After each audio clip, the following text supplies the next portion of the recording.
제 이름은 최태숙, 77입니다. 제게는 45된 아들 준규가 하나 있어요.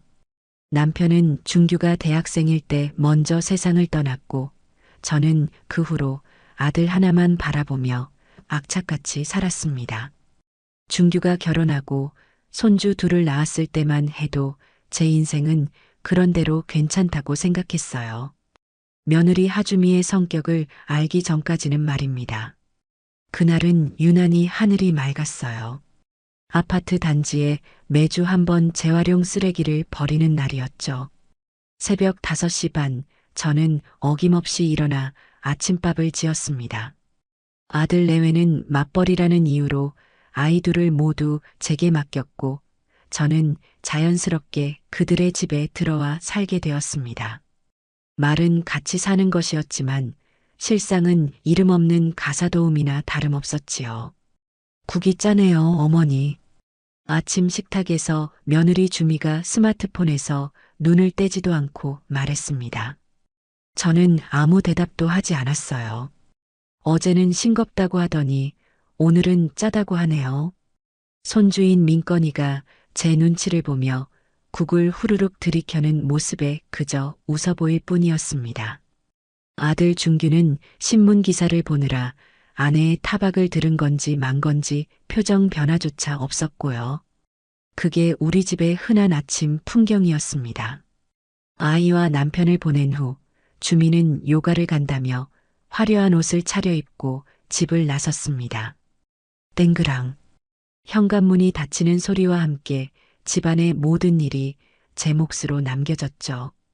저는 고무장갑을 끼고 설거지를 마친 뒤 거실이며 안방의 허물처럼 벗어 던져진 옷가지들을 주워 담기 시작했습니다. 며느리의 방은 온갖 쇼핑백과 택배 상자들로 발 디딜 틈이 없었어요. 이놈의 물건들은 사다 나르기가 무섭게 버리는구나.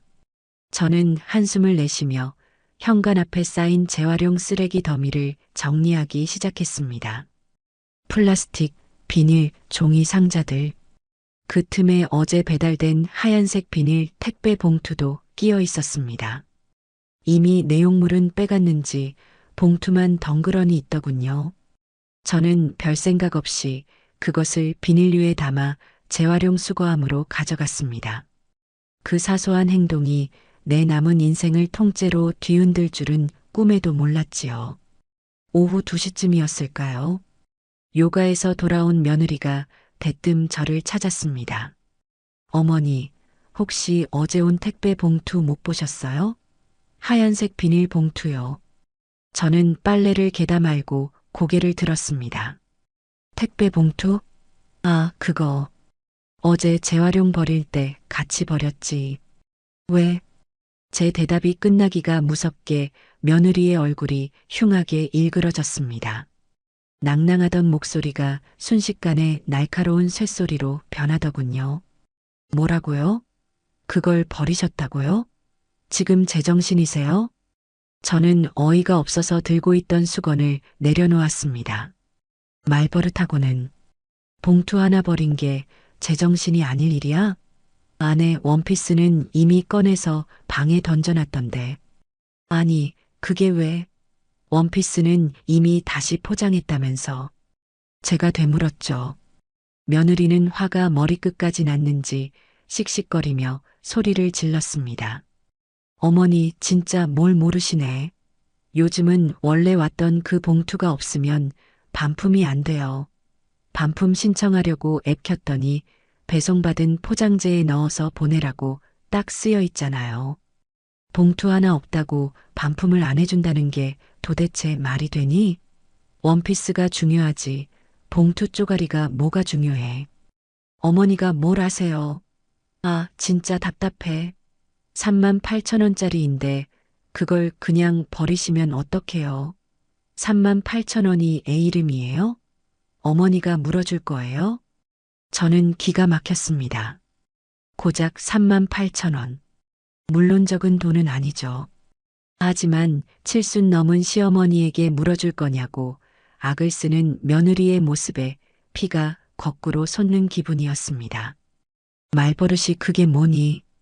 내가 네 돈을 왜 물어줘? 그리고 너 지금 돈 3만 8천 원 때문에 나한테 소리 지르는 거야? 그럼 처음부터 잘하시든가. 남의 물건을 왜 함부로 버려요? 어머니가 이 집 물건 함부로 버린 게 한두 번이에요? 지난번에도 내가 아끼는 유리컵 깨뜨리셨잖아요. 그건 내가 실수로 그런 거고, 이건 쓰레기인 줄 알고 버린 거지.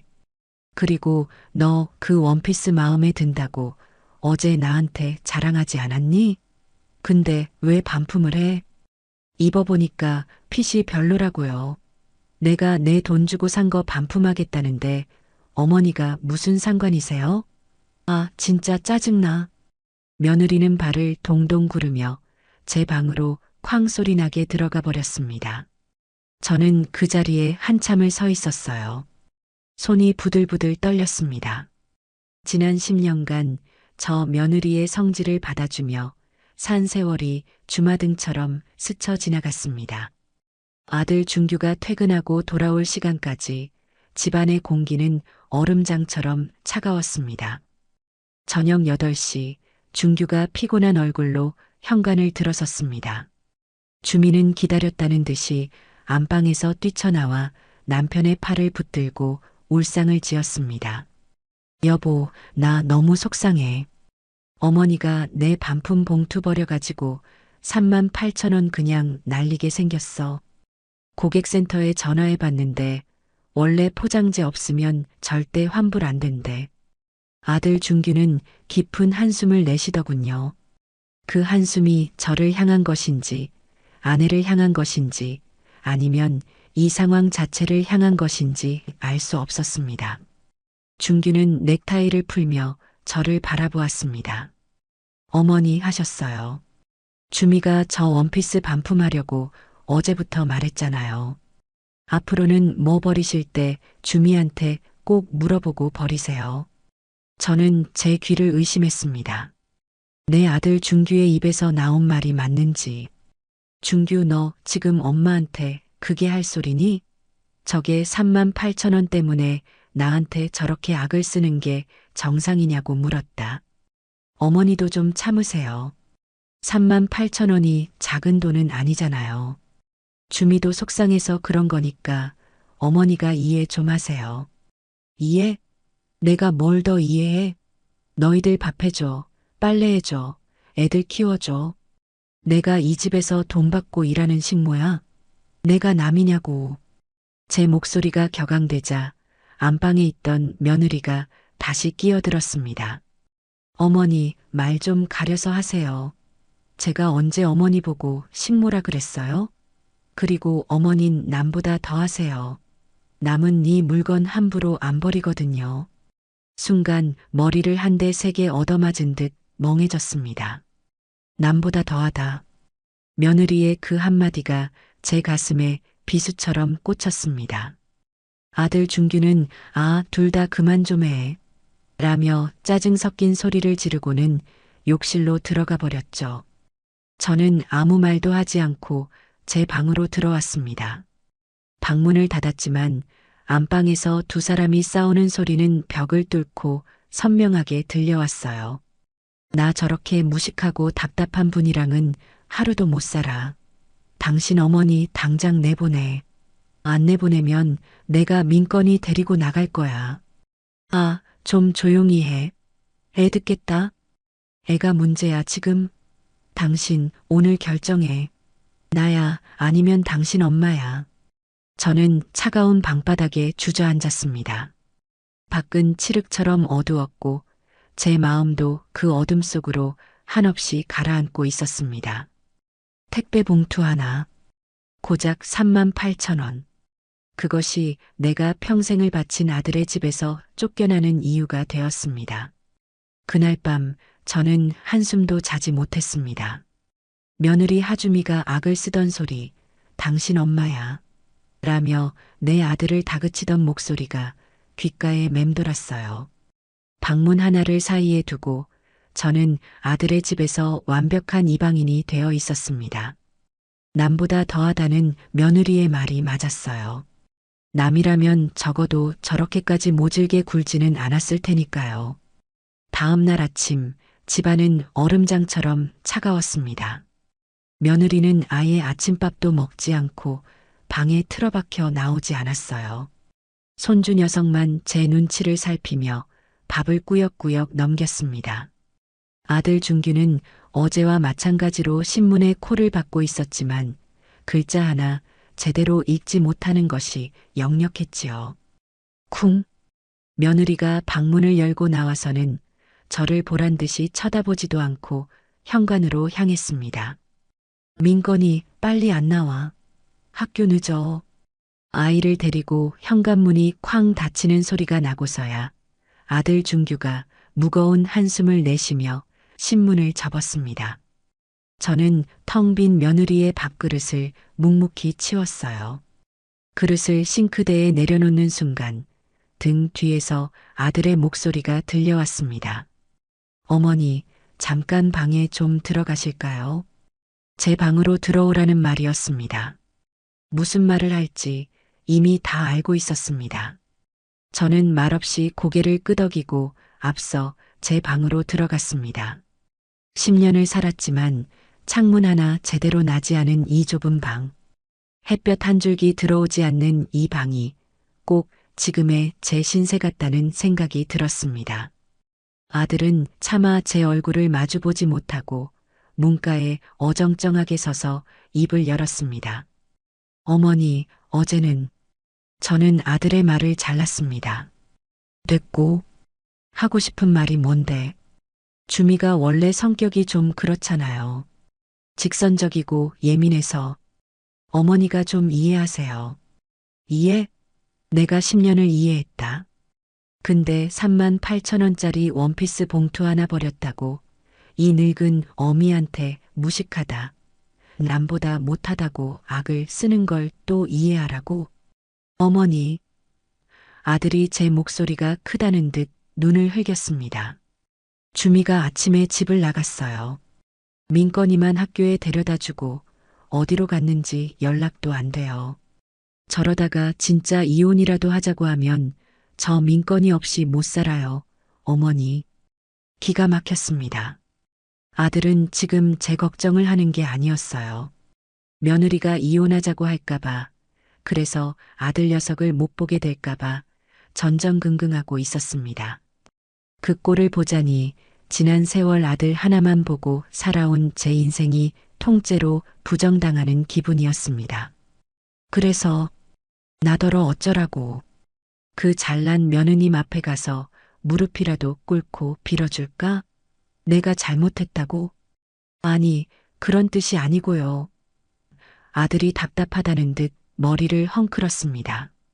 그냥 어머니, 잠시만 저희랑 따로 사시는 게 어떨까요? 드디어 올 것이 왔습니다. 저는 가만히 아들의 얼굴을 바라보았습니다. 제 뱃속에서 나온 자식이 맞는데도 저렇게 낯설고 차가울 수가 없었습니다. 잠시 쫓아내는 걸 말 참 곱게 한다, 너. 아니, 쫓아내는 게 아니고요. 정말이에요. 그냥 주미 화가 풀릴 때까지만요. 걔가 지금 너무 흥분해서 그렇고 시간 지나면 괜찮아질 거예요. 한 6개월? 네, 6개월만요. 6개월. 아들은 제게 시한부 선고를 내렸습니다. 아들의 목소리는 간절했지만 그 간절함은 저를 위한 것이 아니었죠. 오로지 자신의 가정을 지키기 위한 이기심이었습니다. 그래, 6개월. 저는 차갑게 대답했습니다. 그럼 너 이 어미가 나가서 살 전세방이라도 하나 얻어줄 거니? 네 마누라 화 풀릴 때까지 6개월 동안 길바닥에서 잘 수는 없지 않겠어. 제 말에 아들의 표정이 노골적으로 일그러졌습니다. 그토록 기다렸던 순간이라는 듯 하지만 차마 먼저 꺼내지 못했던 말을 하려는 사람처럼 눈동자를 굴리더군요. 어머니, 요즘 전세가 얼마나 비싼데요? 하늘의 별 따기예요. 그리고 저희도 지금 이 집 대출금 갚느라 여유가. 그래서 저는 다시 한번 아들의 말을 잘랐습니다. 그래서 하고 싶은 말이 뭐냐고. 그 어머니 저축하신 거 있으시잖아요. 아 하고 짧은 탄식이 입안에서 터져 나왔습니다. 머릿속의 모든 생각이 한순간에 멈춰버렸어요. 저축. 제 통장. 그걸 노리고 있었던 겁니다. 어머니, 그 통장에 아버지 돌아가셨을 때 받으신 거랑 외할머니한테 물려받으신 거랑 따로 모아두신 돈 좀 있으시잖아요. 그거면 6개월 아니라 1년도. 저는 손을 들어 아들의 말을 막았습니다. 더는 들을 필요가 없었습니다. 38,000원짜리 원피스 봉투는 정말 아무것도 아니었습니다. 그건 그저 핑계였을 뿐입니다. 저를 이 집에서 내보내고 제 통장에 든 그 돈을 어떻게든 해보려는 수작이었던 겁니다. 제게는 남편이 세상을 떠나면서 남긴 보험금과 퇴직금, 그리고 친정 부모님이 제게 마지막으로 물려주신 땅을 판 돈까지 합쳐 3억 5천만 원이라는 돈이 있었습니다. 그것은 제가 평생을 아끼고 아껴가며 아들에게조차 손 벌리지 않고 지켜온 제 마지막 자존심이자 노후 자금이었습니다. 남편은 숨을 거두기 전 제 손을 잡고 말했지요. 태수가, 이 돈은 절대 아들한테 다 주지 마. 당신 노후에 써야 할 돈이야. 당신 몸 하나 기댈 마지막 보루라고. 저는 그 유언을 지키기 위해 며느리가 사치하는 것을 보면서도 아들이 대출금에 쪼들리는 것을 알면서도 이 돈만큼은 입을 꾹 다물고 있었습니다. 그런데 제 아들이, 제 유일한 핏줄인 준규가 고작 며느리 비위 맞추자고 저를 내쫓으면서 그 돈을 쓰라고 하고 있었습니다. 온몸의 피가 식어버리는 기분이었습니다. 지난 10년간의 세월이 스쳐 지나갔습니다. 손주들 기저귀 갈고 밥해 먹이고 며느리에게 온갖 구박을 당하면서도 그래도 내 아들 집이니까라며 참아왔던 모든 순간이 원망과 후회로 밀려왔습니다. 저는 가만히 아들을 바라보았습니다. 제 아들이 아니었습니다. 그저 늙은 어미의 돈을 노리는 낯설고 탐욕스러운 중년의 사내 하나가 서 있을 뿐이었죠. 알겠다. 제 입에서 나온 목소리는 놀라울 정도로 차분했습니다. 정말요, 어머니? 그럼 그렇게 아시고 아들의 얼굴이 순간 환해지는 것을 똑똑히 보았습니다. 나가. 생각 좀 하게. 네. 아, 네. 그럼 그렇게 하세요. 주미한테는 제가 잘 얘기할게요.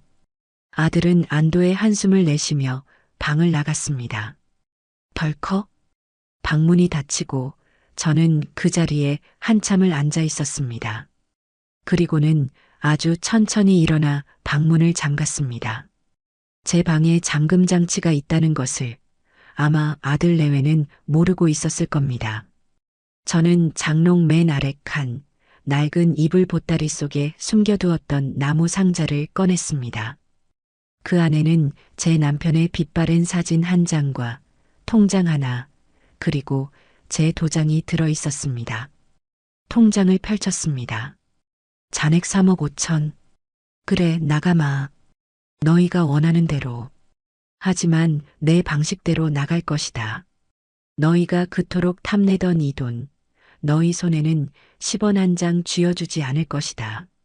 너희는 오늘 어머니를 버린 것이 아니라 너희의 마지막 구명줄을 스스로 끊어버린 것이다. 제 눈에서는 눈물이 흐르지 않았습니다. 분노가 슬픔을 집어삼킨 지는 오래였습니다. 저는 굳은 표정으로 통장과 도장을 다시 가방 깊숙이 챙겼습니다. 이제부터 저는 살기 위한 싸움을 시작해야 했습니다. 다음 날 아침 저는 아무 일도 없었다는 듯이 새벽에 일어나 밥을 지었습니다. 어제 집을 나갔던 며느리는 밤늦게 들어와 있었더군요. 제 인기척에 안방 문이 빼꼼 열리더니 부은 얼굴의 며느리가 저를 위아래로 훑어보았습니다. 그 눈빛에는 아직도 안 나갔어?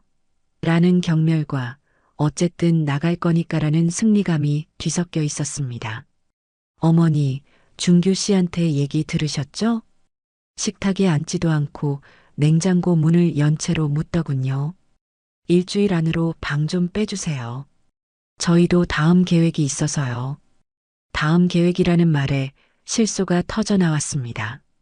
저를 내보내고 제 돈으로 무슨 계획을 세우려고 했을까요? 저는 밥을 푸다 말고 며느리를 돌아보았습니다. 알았다. 일주일이면 충분하고 말고. 제 대답이 너무나 순순해서였을까요? 며느리가 의외라는 듯 저를 빤히 쳐다봤습니다. 아마 제가 울고불고 매달리거나 아들을 붙잡고 하소연이라도 할 줄 알았겠지요. 그럼 그렇게 하세요. 방은 저희가 알아서 정리할 테니 짐만 챙겨서 나가세요. 저는 대꾸하지 않았습니다. 그날 아침 저는 밥을 2그릇이나 먹었습니다. 마지막 힘을 내야 했으니까요. 밥을 먹고 설거지를 마치고 저는 평소처럼 장이라도 보러 가는 사람처럼 지갑 하나만 들고 집을 나섰습니다. 친구 좀 만나고 오마. 며느리는 거실 소파에 누워 스마트폰을 보며 대꾸도 하지 않았습니다. 저는 아파트 상가 모퉁이를 돌아 곧장 버스를 탔습니다. 제 주거래 은행이 있는 시내 중심가로 향했지요. 은행에 들어서자 늘 저를 반갑게 맞아주던 김 대리가 웃으며 인사했습니다. 어르신 오셨어요? 오늘은 무슨 일로? 김 대리, 나 좀 도와줘요. 내 이름으로 된 예금, 적금, 통장 싹 다 해지하려고. 네, 전부요? 김 대리의 얼굴이 굳었습니다. 어르신, 혹시 무슨 일 있으세요? 요즘 보이스피싱이다 뭐다 해서. 그런 거 아니에요. 저는 단호하게 말했습니다. 내가 급하게 쓸 때가 생겼어요. 그러니 그냥 다 해지해줘요. 오늘 당장. 제 표정이 너무 단호해서인지 김 대리는 더 묻지 않고 제 신분증과 통장을 받아들었습니다. 정기예금을 중도 해지해서 손해가 좀 났지만 그런 건 아무 상관도 없었습니다. 3억 5천만 원. 그 돈이 모두 빠져나와 하나의 입출금 통장으로 합쳐졌습니다. 어르신, 이렇게 큰 돈을 어떻게 하시려고요? 김 대리, 저기 길 건너에 행복은행 보이죠? 내가 지금 거길 갈 건데 혹시라도 집에서 전화가 오면 아들이나 며느리가 내 계좌에 대해 물으면 오늘 내가 여기 온 적도 없고 돈이 어디로 갔는지도 모른다고 해줄 수 있어요? 김 대리는 눈치가 빠른 사람이었습니다. 제 얼굴과 목소리에서 무언가 단단한 결심을 읽은 듯 했습니다. 네, 어르신. 걱정 마세요. 개인정보라 절대 말씀드릴 수 없다고 하겠습니다. 저는 고맙다는 인사를 하고 은행을 나왔습니다. 그리고 곧장 길 건너 행복은행으로 들어갔습니다. 아들 내외가 제 주거래 은행이 어디인지는 알았지만 이 은행과는 제가 아무런 거래가 없었거든요. 저는 그곳에서 제 이름으로 새로운 계좌를 만들었습니다. 그리고 방금 찾은 3억 5천만 원 전부를 그 통장에 입금시켰습니다. 낡은 통장은 은행 쓰레기통에 찢어버렸습니다. 제 손에 들린 깨끗한 새 통장이 마치 독립선 업문처럼 느껴졌습니다. 은행 일을 마친 저는 곧장 근처의 작은 부동산 사무실로 향했습니다. 아들 집 근처가 아닌 한참 떨어진 곳이었죠. 어떻게 오셨어요? 시골에 조용히 살만한 집을 좀 알아보려고요. 어느 쪽으로 보세요? 바다 보이고 조용했으면 좋겠어요. 전라남도 쪽이면 더 좋고요. 고흥, 뭐 이런데. 저는 오래전 남편과 딱 한 번 여행했던 고흥의 바다를 떠올렸습니다. 그때 남편이 말했었죠. 나중에 늙으면 꼭 저런 데서 낚시나 하면서 살고 싶다. 그 꿈을 이제라도 제가 대신 이뤄야겠다는 생각이 들었습니다. 부동산 사장님은 컴퓨터로 몇 군데 매물을 보여주었습니다. 그러다 한 집에서 제 시선이 멈췄습니다. 바닷가 마을의 작은 시골집이었는데 가격이 8천만 원이었습니다. 이 집이요. 자세히 좀 봅시다. 아이고, 어르신. 이건 집이 좀 낡았는데.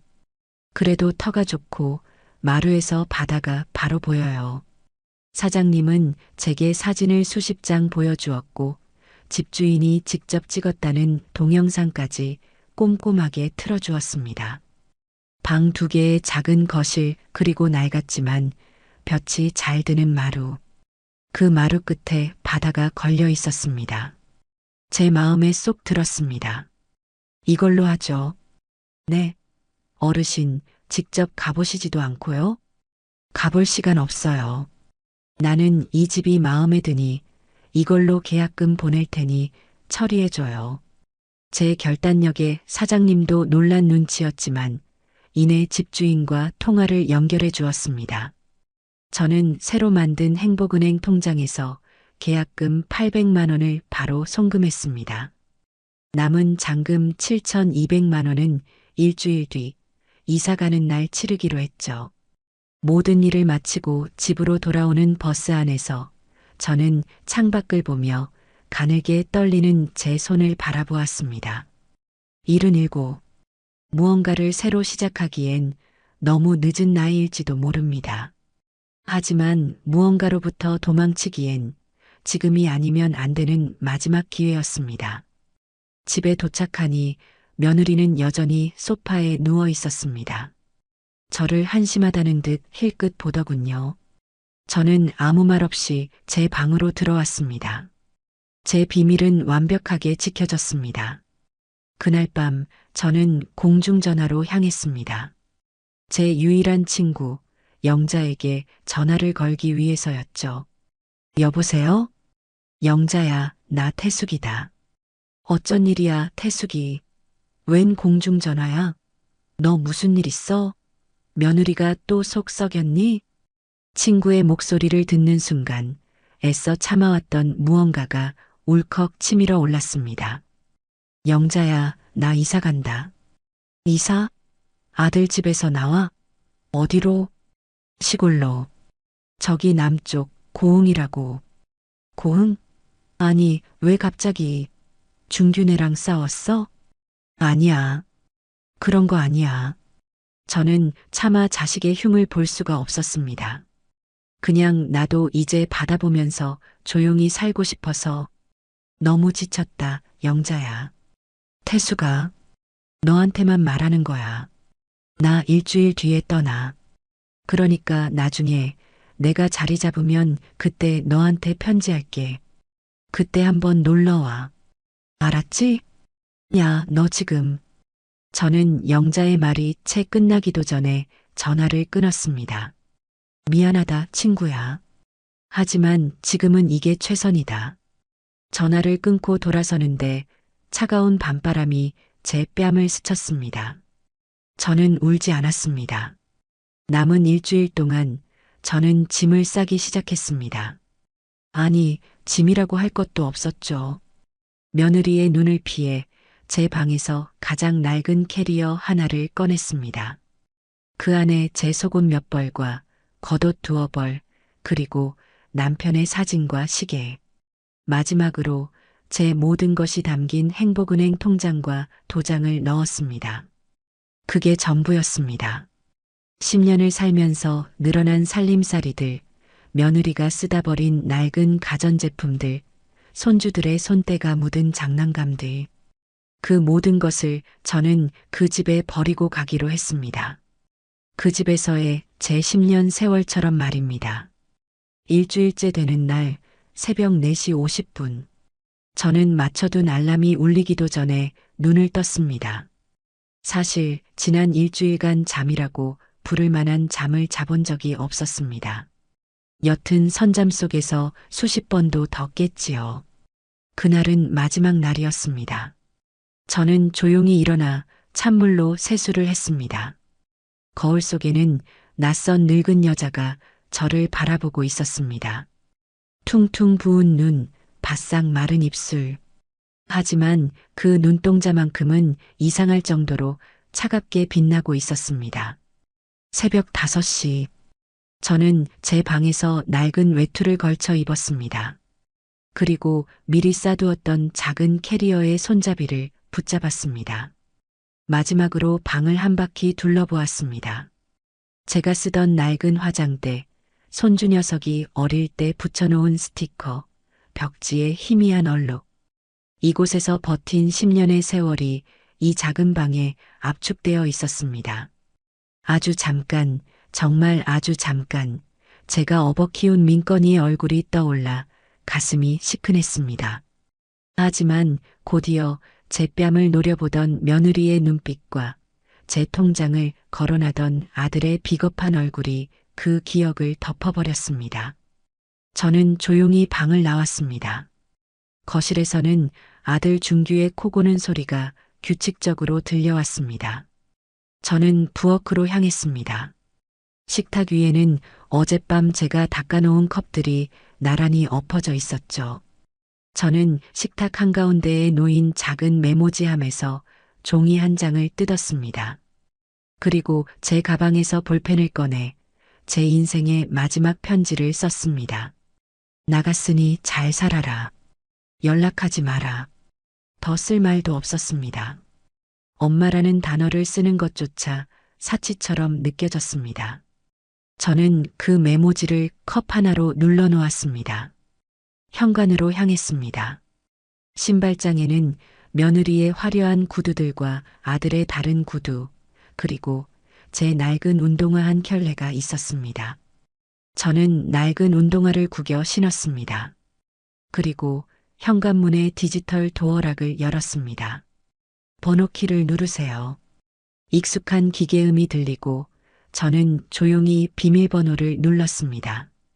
삐리릭. 문이 열리는 소리가 그날따라 유난히 크게 들리는 것 같아 심장이 철렁했습니다. 저는 캐리어를 들고 문 밖으로 나섰습니다. 문을 닫기 전 마지막으로 10년을 살았던 집안의 어둠을 바라보았습니다. 그리고 망설임 없이 문을 당겼습니다. 덜컥 문이 잠기는 소리와 함께 제 지난 10년도 그리고 제 아들과의 인연도 그 문 뒤에 갇혀버렸습니다. 엘리베이터를 타고 1층으로 내려왔습니다. 이른 새벽의 아파트 단지는 안개에 젖어 고요했습니다. 저는 뒤도 돌아보지 않고 단지 입구를 향해 걸었습니다. 캐리어가 아스팔트 바닥에 끌리는 소리, 드르르륵 하는 그 소리만이 제 유일한 동반자였습니다. 단지 앞 큰 길가로 나오자 다행히 이른 영업을 시작하는 택시 한 대가 지나갔습니다. 저는 손을 들었습니다. 택시가 제 앞에 멈춰 섰습니다. 기사님, 고속버스 터미널이요. 센트럴시티로 가주세요. 네, 타세요. 택시가 출발하고 저는 백미러로 제가 살던 아파트 단지를 바라보았습니다. 점점 멀어지는 저 거대한 건물. 저것이 제 감옥이었습니다. 잘 있어라. 다신 안 본다. 저도 모르게 입 밖으로 중얼거렸습니다. 고속버스 터미널은 이른 시간임에도 사람들로 붐볐습니다. 저는 매표소로가 망설임 없이 말했습니다.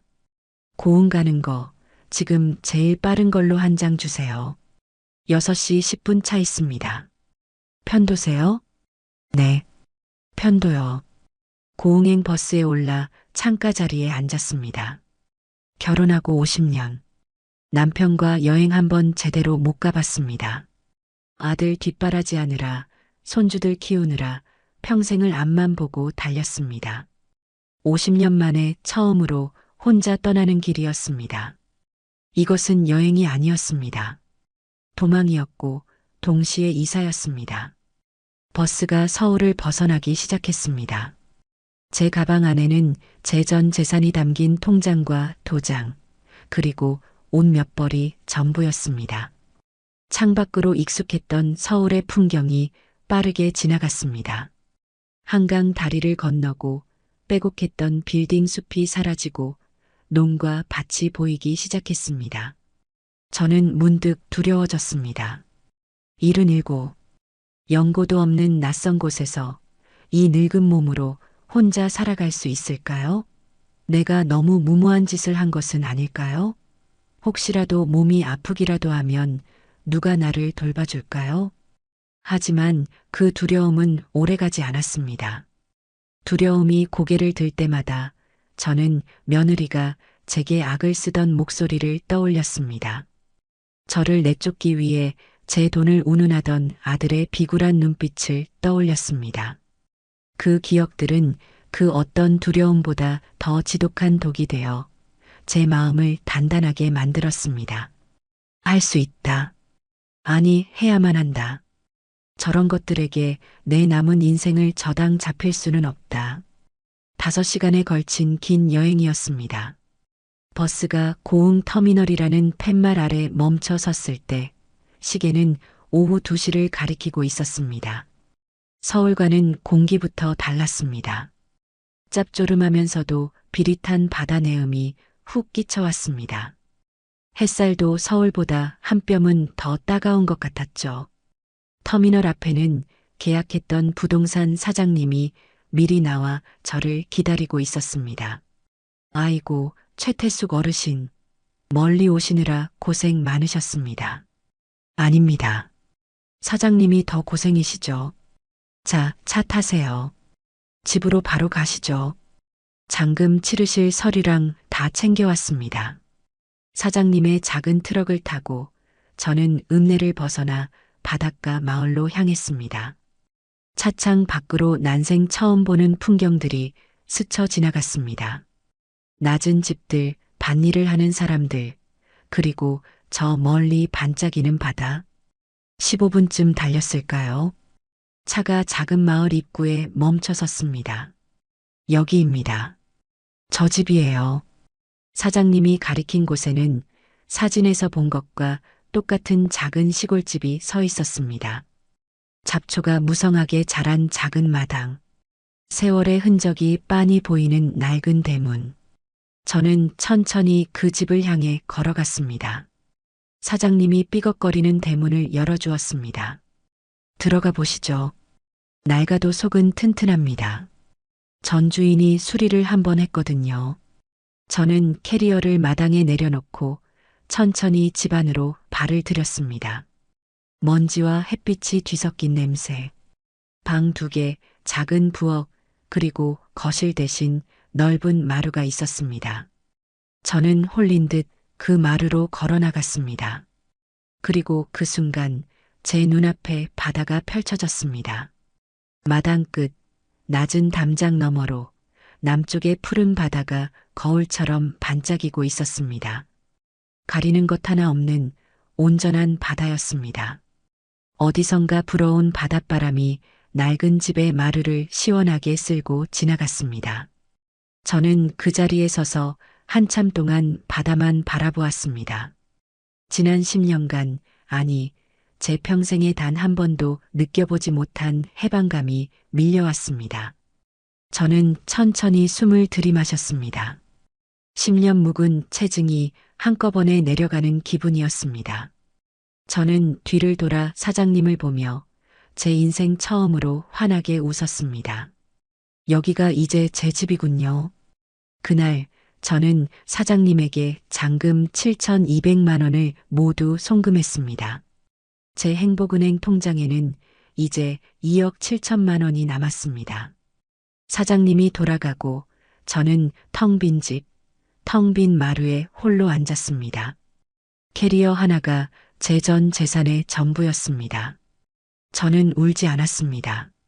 그저 제 집 마루에 앉아 제 바다를 바라보았습니다. 해가 지고 바다가 붉게 물들고 별이 뜰 때까지 그렇게 저의 새로운 인생, 그 첫날이 저물고 있었습니다. 고흥에서의 첫날 밤은 제 인생 77년 만에 처음으로 완벽히 혼자가 된 밤이었습니다. 텅 빈 집은 낡았지만 그 낡음이 주는 고요함이 있었습니다. 서울의 아파트에서는 한밤중에도 윗집의 쿵쿵거리는 소리, 창밖의 찻소리, 그리고 무엇보다 며느리가 늦은 밤까지 보는 텔레비전 소리에 잠을 설치기 일쑤였지요. 하지만 이곳은 귀가 먹먹할 정도로 조용했습니다. 멀리서 파도 소리가 들려오는가 싶으면 이름 모를 풀벌레 소리가 그 뒤를 이었습니다. 저는 대충 바닥을 쓸고 가져온 얇은 담요 한 장을 깔고 누웠습니다.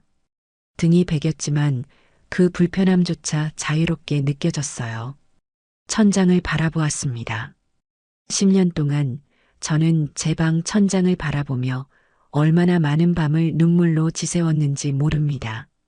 하지만 그날 밤 저는 울지 않았습니다. 대신 제 통장에 남은 2억 7천만 원을 생각했습니다. 그 돈은 단순한 숫자가 아니었습니다.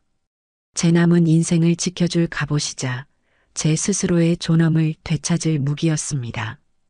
다음 날 아침 저는 알람 소리가 아닌 창문 틈으로 쏟아져 들어오는 눈부신 햇살에 눈을 떴습니다. 새들이 지저귀는 소리가 이렇게 청명한 줄 저는 태어나서 처음 알았습니다. 부엌으로 가 쌀을 찾았지만 쌀독은 비어 있었습니다. 하긴 빈집에 쌀이 있을 리가 없죠. 저는 캐리어에서 비상용으로 챙겨온 믹스커피 한 봉지를 뜯어 냄비에 끓인 물을 부었습니다. 달큼한 커피 한 잔을 들고 마루에 앉았습니다. 바다는 아침 햇살을 받아 은가루를 뿌린 듯 반짝였습니다. 좋다. 저도 모르게 혼잣말이 튀어나왔습니다. 그때였습니다. 낯선 벨소리가 제 가방 안에서 울리기 시작했습니다. 서울을 떠나기 전 혹시 몰라 아들 내외 번호만 저장해둔 낡은 폴더폰이었습니다. 화면에는 아들이라는 두 글자가 떠 있었습니다. 어젯밤 제가 도착하고도 남을 시간이었죠. 아마 집에서 제가 남긴 메모를 보고 하룻밤 동안 며느리와 머리를 맞대고 고민을 했겠지요. 저는 굳이 받지 않았습니다. 전화는 1분이 넘도록 울리다가 끊겼습니다. 그리고 10초도 안 되어 다시 울리기 시작했습니다. 저는 커피를 한 모금 더 마셨습니다. 세 번째, 네 번째, 다섯 번째 전화가 울렸을 때 저는 느긋하게 폴더를 열었습니다. 여보세요. 수화기 너머에서는 제 차분한 목소리와는 정반대로 잔뜩 격앙된 아들의 목소리가 터져 나왔습니다. 어머니, 어머니, 어디 계세요? 지금 어디세요? 집에는 왜 메모만 남기고 나가셨어요? 저희가 얼마나 걱정했는지 아세요? 걱정? 그 단어가 쇠붙이처럼 귀에 거슬렸습니다. 저를 걱정한 것이 아니라 3억 5천만 원이 사라진 것을 걱정했겠지요. 저는 제 발치에 기어가는 개미를 바라보며 태연하게 대답했습니다. 나 시골 내려왔다. 시골이요? 무슨 시골이요? 아니, 갑자기 왜요? 어제까지 아무 말씀도 없으시다가 너희가 나가라고 했잖니.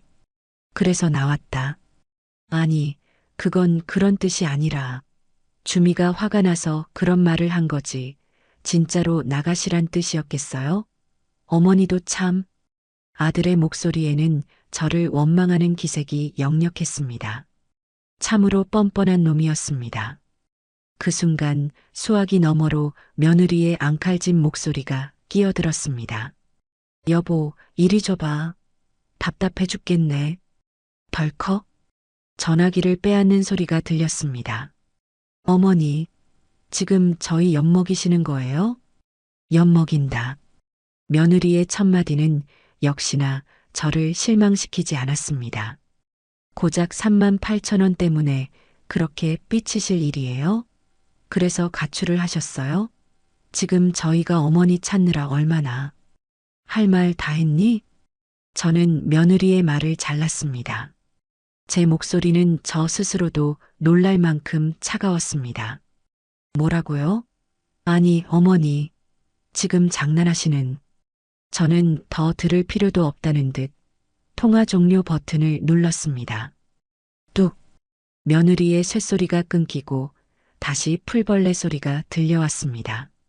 저는 그대로 휴대폰의 전원 버튼을 꾹 눌렀습니다. 화면이 꺼지고 세상이 다시 조용해졌습니다. 바다는 여전히 평화로웠고 제 마음도 그랬습니다. 이 평화를 깨뜨릴 권리는 이제 그 누구에게도 주지 않을 작정이었습니다. 그날 오후 저는 읍내에 나가 당장 필요한 쌀과 이불 한 채를 샀습니다. 그리고 대리점에 들러 새 휴대폰을 하나 샀습니다. 번호도 새로 팠지요. 이 새 번호는 세상에서 단 한 사람, 제 친구 영자에게만 알려줄 생각이었습니다. 집으로 돌아와 밥을 지었습니다. 낡은 냄비에 밥을 하고 읍내에서 사온 김치 하나를 반찬 삼아 저녁을 먹었습니다. 꿀맛이었습니다.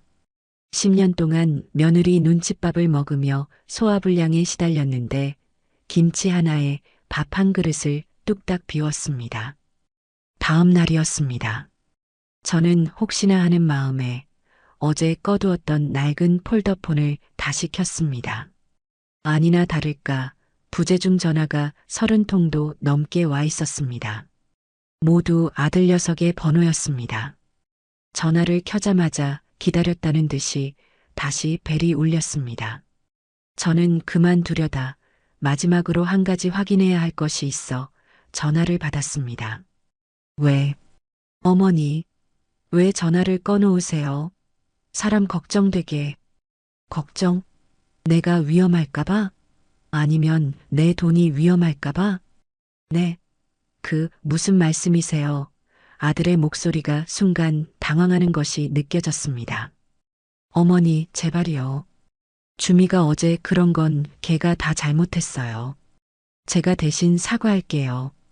그러니까 제발 주소라도 좀 알려주세요. 어머니 혼자 계시면 정말 위험해요. 저희가 모시러 갈게요. 필요 없다. 나 안 위험해. 여기가 서울보다 100배는 더 안전하다. 어머니, 고집 부리지 마시고요. 네, 제가 내일 당장. 아들은 끈질겼습니다. 저는 아들의 위선적인 목소리를 들으며 마지막 확인을 위해 미끼를 던졌습니다. 됐고, 너 오늘 은행 갔었니? 네. 은행은 왜? 내 통장. 그거 확인하러 갔었지? 수화기 너머로 숨막히는 침묵이 흘렀습니다. 그 침묵이 그 어떤 대답보다 더 확실한 긍정이었습니다. 어머니, 그게 왜 통장을 해지하셨어요? 그거 돈 다 어디로 옮기셨어요? 드디어 본심이 튀어나왔습니다. 그 순간 제 머릿속에 마지막 남았던 아들이라는 이름이 산산조각 났습니다. 아들은 제가 걱정돼서 전화한 것이 아니었습니다. 제가 가출한 그날 아침 당장 은행으로 달려가 제 통장부터 확인했던 겁니다. 늙은 어미가 길바닥에 나앉든 말든 그 3억 5천만 원이 무사한지만 궁금했던 거지요. 제가 만약 주거래 은행을 바보처럼 그대로 두었다면 저놈은 무슨 수를 써서라도 제 돈에 지급정지라도 걸어놨을지 모를 일이었습니다. 네가 그걸 왜 물어? 아니, 그게 어머니 돈이니까 저희가 걱정이 돼서 그렇죠. 그 큰 돈을 갑자기 해지하시면. 알면 됐네. 내 돈인데 내 마음이지. 니들 돈 아니잖니. 어머니, 그치만 다시는 그 돈에 대해 묻지 마라. 그리고 전화도 하지 마. 나는 이제 너희 부모 아니다. 너희도 내 자식 아니고. 끊는다. 저는 아들이 무어라 더 소리치기 전에 다시 한번 통화 종료 버튼을 눌렀습니다.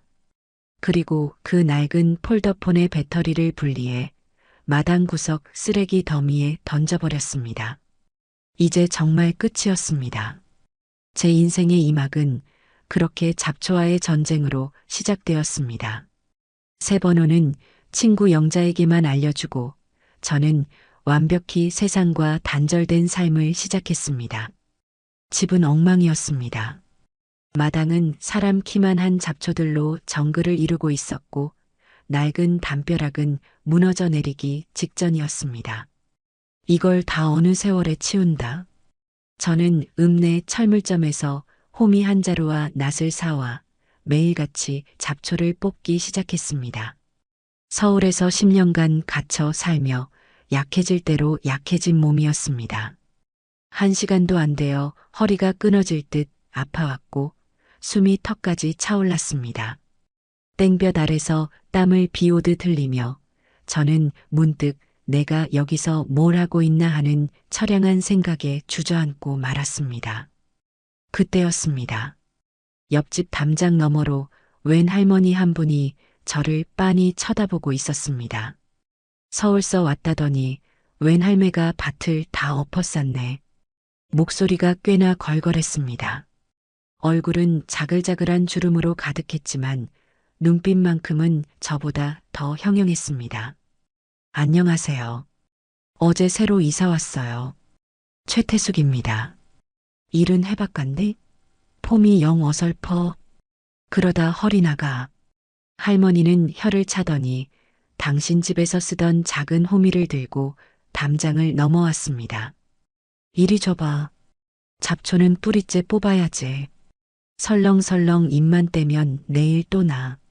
할머니는 시범을 보이듯 깊숙이 호미를 넣어 잡초 뿌리를 통째로 뽑아 올렸습니다. 저는 그 할머니를 순자 언니라고 부르기로 했습니다. 저보다 2살 위였습니다. 순자 언니는 입은 거칠었지만 손은 따뜻했습니다. 우리는 이틀 내내 함께 잡초를 뽑았습니다. 아이고 언니, 고마워서 어떡해요. 점심이라도. 됐어. 서울 할매 밥 얻어먹자고 일해준 거 아니여. 그나저나 밥은 제대로 챙겨 묵고 댕겨. 그날 저녁 순자 언니는 커다란 양푼에 겉절이 김치를 한가득 담아왔습니다. 방금 담갔은께 맛이나 봐. 여긴 젓갈을 많이 넣어. 저는 언니가 준 겉절이를 한 줄기 쭉 찢어 입에 넣었습니다. 알싸한 마늘 향과 진한 젓갈 냄새, 그리고 아삭한 배추의 단맛. 그 맛은 제가 지난 몇 년간 며느리에게서 얻어먹던 배달시키고 남은 차가운 반찬들과는 비교도 할 수 없는 맛이었습니다. 몇 년 만에 처음으로 누군가가 저를 위해 대가 없이 무언가를 만들어준 것이었습니다. 눈물이 핑 돌았습니다. 왜 울어, 이 양반아. 김치가 매워? 아니요, 너무 맛있어서요. 그날 저는 겉절이 하나에 밥 2그릇을 비웠습니다. 그 김치 한 조각이 이 낯선 고흥 땅에서 제가 받은 첫 번째 위로였습니다. 순자 언니 덕분에 제 시골 생활 적응은 생각보다 빨라졌습니다. 언니는 제게 읍내에서 5일장이 열리는 날을 알려주었습니다. 장에 가야 싼 물건이 많아. 마트 같은 데는 비싸기만 하지. 난생 처음 가보는 시골의 5일장은 그야말로 별천지였습니다. 시끌벅적한 사람들, 여기저기서 튀겨내는 통닭 냄새, 트럭에 산더미처럼 쌓아놓고 파는 채소들. 아줌마, 이 상추 한 무더기에 얼마요? 1,000원만 줘, 할매. 아이고, 이렇게 많이 주는데 1,000원? 서울에서는 손바닥만 한 거 한 줌에 3,000원도 넘는데. 제 말에 채소 장수 아주머니가 호탕하게 웃었습니다. 여긴 인심이 돈이요. 서울서 왔다면서? 낯이 곱네, 고아. 이 생선은 뭐예요? 이거 오늘 아침에 잡은 장대요. 꾸덕하게 말려서 쪄먹으면 기가 막히지.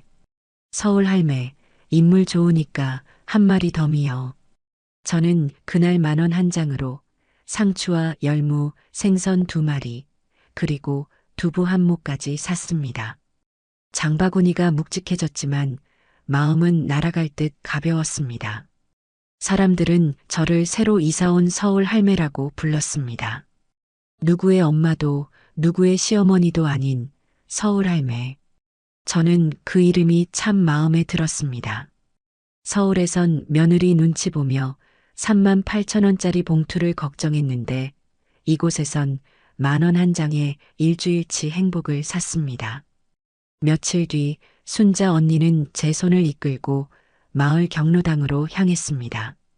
가서 얼굴 도장 찍어야 마을 사람들도 너를 식구로 알지. 경로당 문을 열고 들어서자 열댓 명의 할머니, 할아버지들이 일제히 저를 쳐다보았습니다. 낯선 공간, 낯선 시선들에 저는 어색하게 문 앞에 서 있었습니다. 저기 새로운 서울 할매요. 인사들 혀. 순자 언니의 소개에 이장님이라는 할아버지가 저를 반갑게 맞아주었습니다. 아이고 환영하오. 서울은 살만합디까? 여긴 공기는 좋아도 심심할 텐데. 아닙니다. 조용하고 좋습니다. 잘 왔어, 잘 왔어. 자, 이리 와서 화투나 한 판 쳐. 저는 수십 년 만에 화투패를 잡아보았습니다. 서울에서는 며느리가 교양 없다고 질색팔색해서 감히 만져볼 생각도 못했던 것이었습니다. 아, 이 양반아. 지금 그거 먹어야지. 고여, 스톱이요? 아이고, 나 쓰리고의 피박이네. 서울 할매, 오늘 돈 다 잃었어. 자, 막걸리 한 잔해. 졌으니까 너가 따라. 누런 주전자에 담긴 시큼한 막걸리가 종이컵에 채워졌습니다. 저는 잔을 받아들고 한 입에 털어 넣었습니다. 캬 하는 소리와 함께 속이 짜릿해졌습니다. 여기저기서 왁자지껄 웃음소리가 터져 나왔습니다. 땀냄새 나는 늙은이들과 시큼한 막걸리와 이유 없는 웃음소리. 그날 저는 50년 만에 가장 크게, 가장 마음 편히 웃었습니다. 제 곁에는 며느리의 눈치도 아들의 한숨도 없었습니다. 서울의 그 답답한 아파트가 아닌 뻥 뚫린 바다가 보이는 이곳이 바로 제가 찾던 천국이었습니다. 고흥에 내려온 지 꼬박 한 달이 지났습니다. 저는 이제 완연한 시골 할머니가 다 되었습니다. 매일 아침 6시면 눈을 떴고 순자 언니와 함께 텃밭을 가꿨습니다. 잡초만 무성하던 마당 한쪽에는 제가 심은 상추와 고추, 방울토마토가 제법 그럴듯하게 자리를 잡았지요. 읍내에 나가 머리도 짧게 잘랐습니다. 점심에는 경로당에서 할머니들과 국수를 삶아 먹고 저녁에는 마루에 앉아 바다로 지는 노을을 바라보는 것이 제 일과였습니다. 스트레스가 사라지니 그렇게 저를 괴롭히던 불면증과 소화불량도 씻은 듯이 사라졌습니다.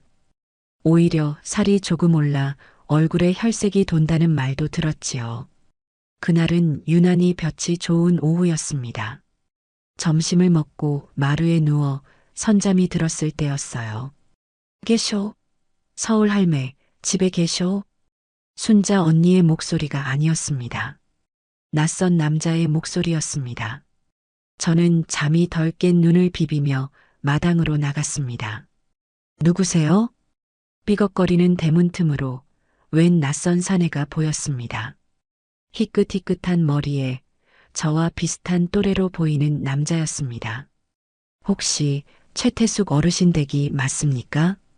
그런데요. 누구신지. 아, 저는 법무사 사무소의 박 실장이라고 합니다. 다름이 아니라 법무사. 그 단어에 심장이 쿵 내려앉았습니다. 설마 아들 녀석이? 무슨 일이시죠? 아, 그게 이준규 씨라고 아드님 되시는 분이 어르신을 좀 뵙고 싶다고 하셔서요. 박 실장이라는 남자가 멋쩍은 듯 옆으로 비켜서자 그 뒤에 숨어있던 내 아들 이준규가 모습을 드러냈습니다. 한 달 만에 본 아들의 모습은 말이 아니었습니다. 얼굴은 반쪽이 되어 있었고 와이셔츠는 구겨져 있었습니다. 어머니, 저는 그 자리에 얼어붙었습니다. 분노보다 어떻게라는 의문이 먼저 들었습니다. 네가 여길 어떻게 해? 어머니, 일단 들어가서 말씀. 말해. 여길 어떻게 알았어? 아들은 제 서늘한 목소리에 입을 꾹 다물었습니다. 대신 옆에 있던 박 실장이라는 남자가 나섰습니다. 아드님이 저희 쪽에 의뢰를 하셨습니다. 어르신 명의로 계약된 부동산이 있는지 조회를 해서 여기 주소를 알게 되었습니다. 흥신소가 아니었습니다. 법무사를 통해 제 재산 내역을 조회한 것이었습니다. 제가 집을 사느라 등기 이전을 했으니 그 기록이 남았던 겁니다. 저는 기가 막혔습니다. 저를 찾기 위해 제 뒤를 캤다는 사실에 온몸이 떨렸습니다. 볼일 끝났으면 가보쇼.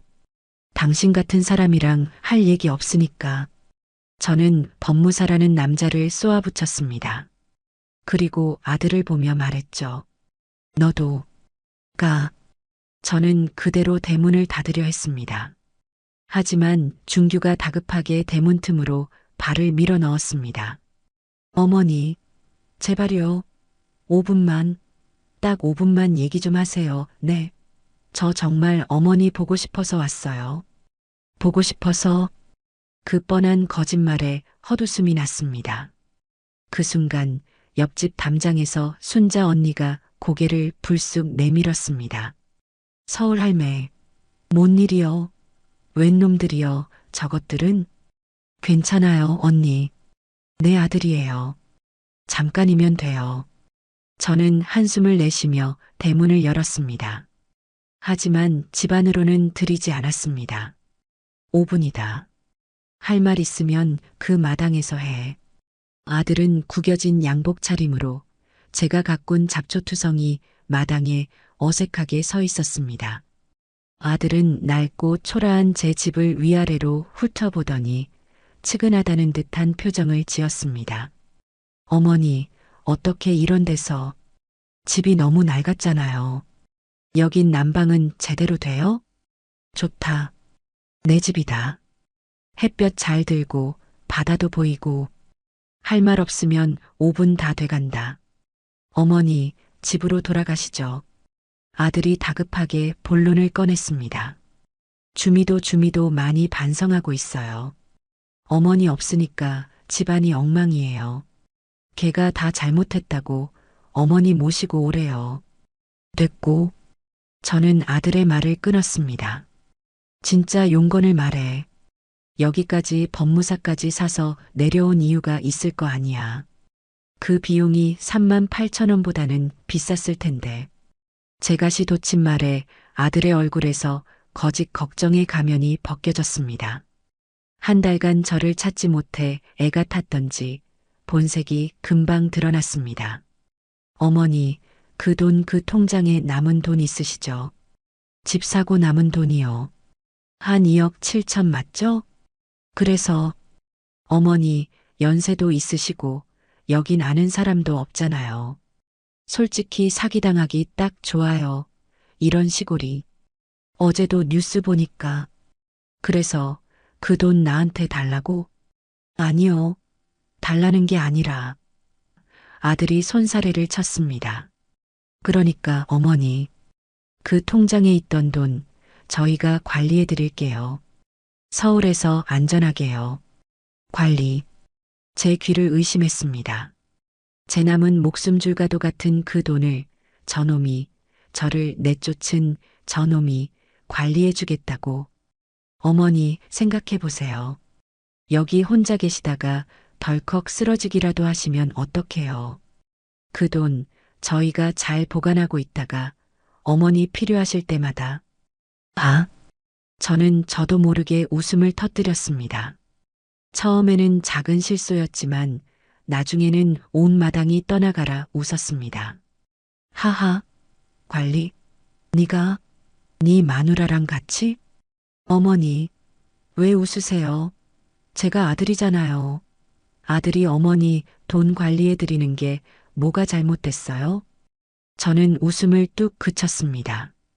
그리고 얼음장같이 차가운 목소리로 아들을 쏘아붙였습니다. 아들, 네. 38,000원짜리 원피스 봉투 하나 버렸다고 지 마누라 성질 하나 못 이겨서 이 늙은 어미를 잠시 나가 살라고 내쫓은 놈이 아들이야?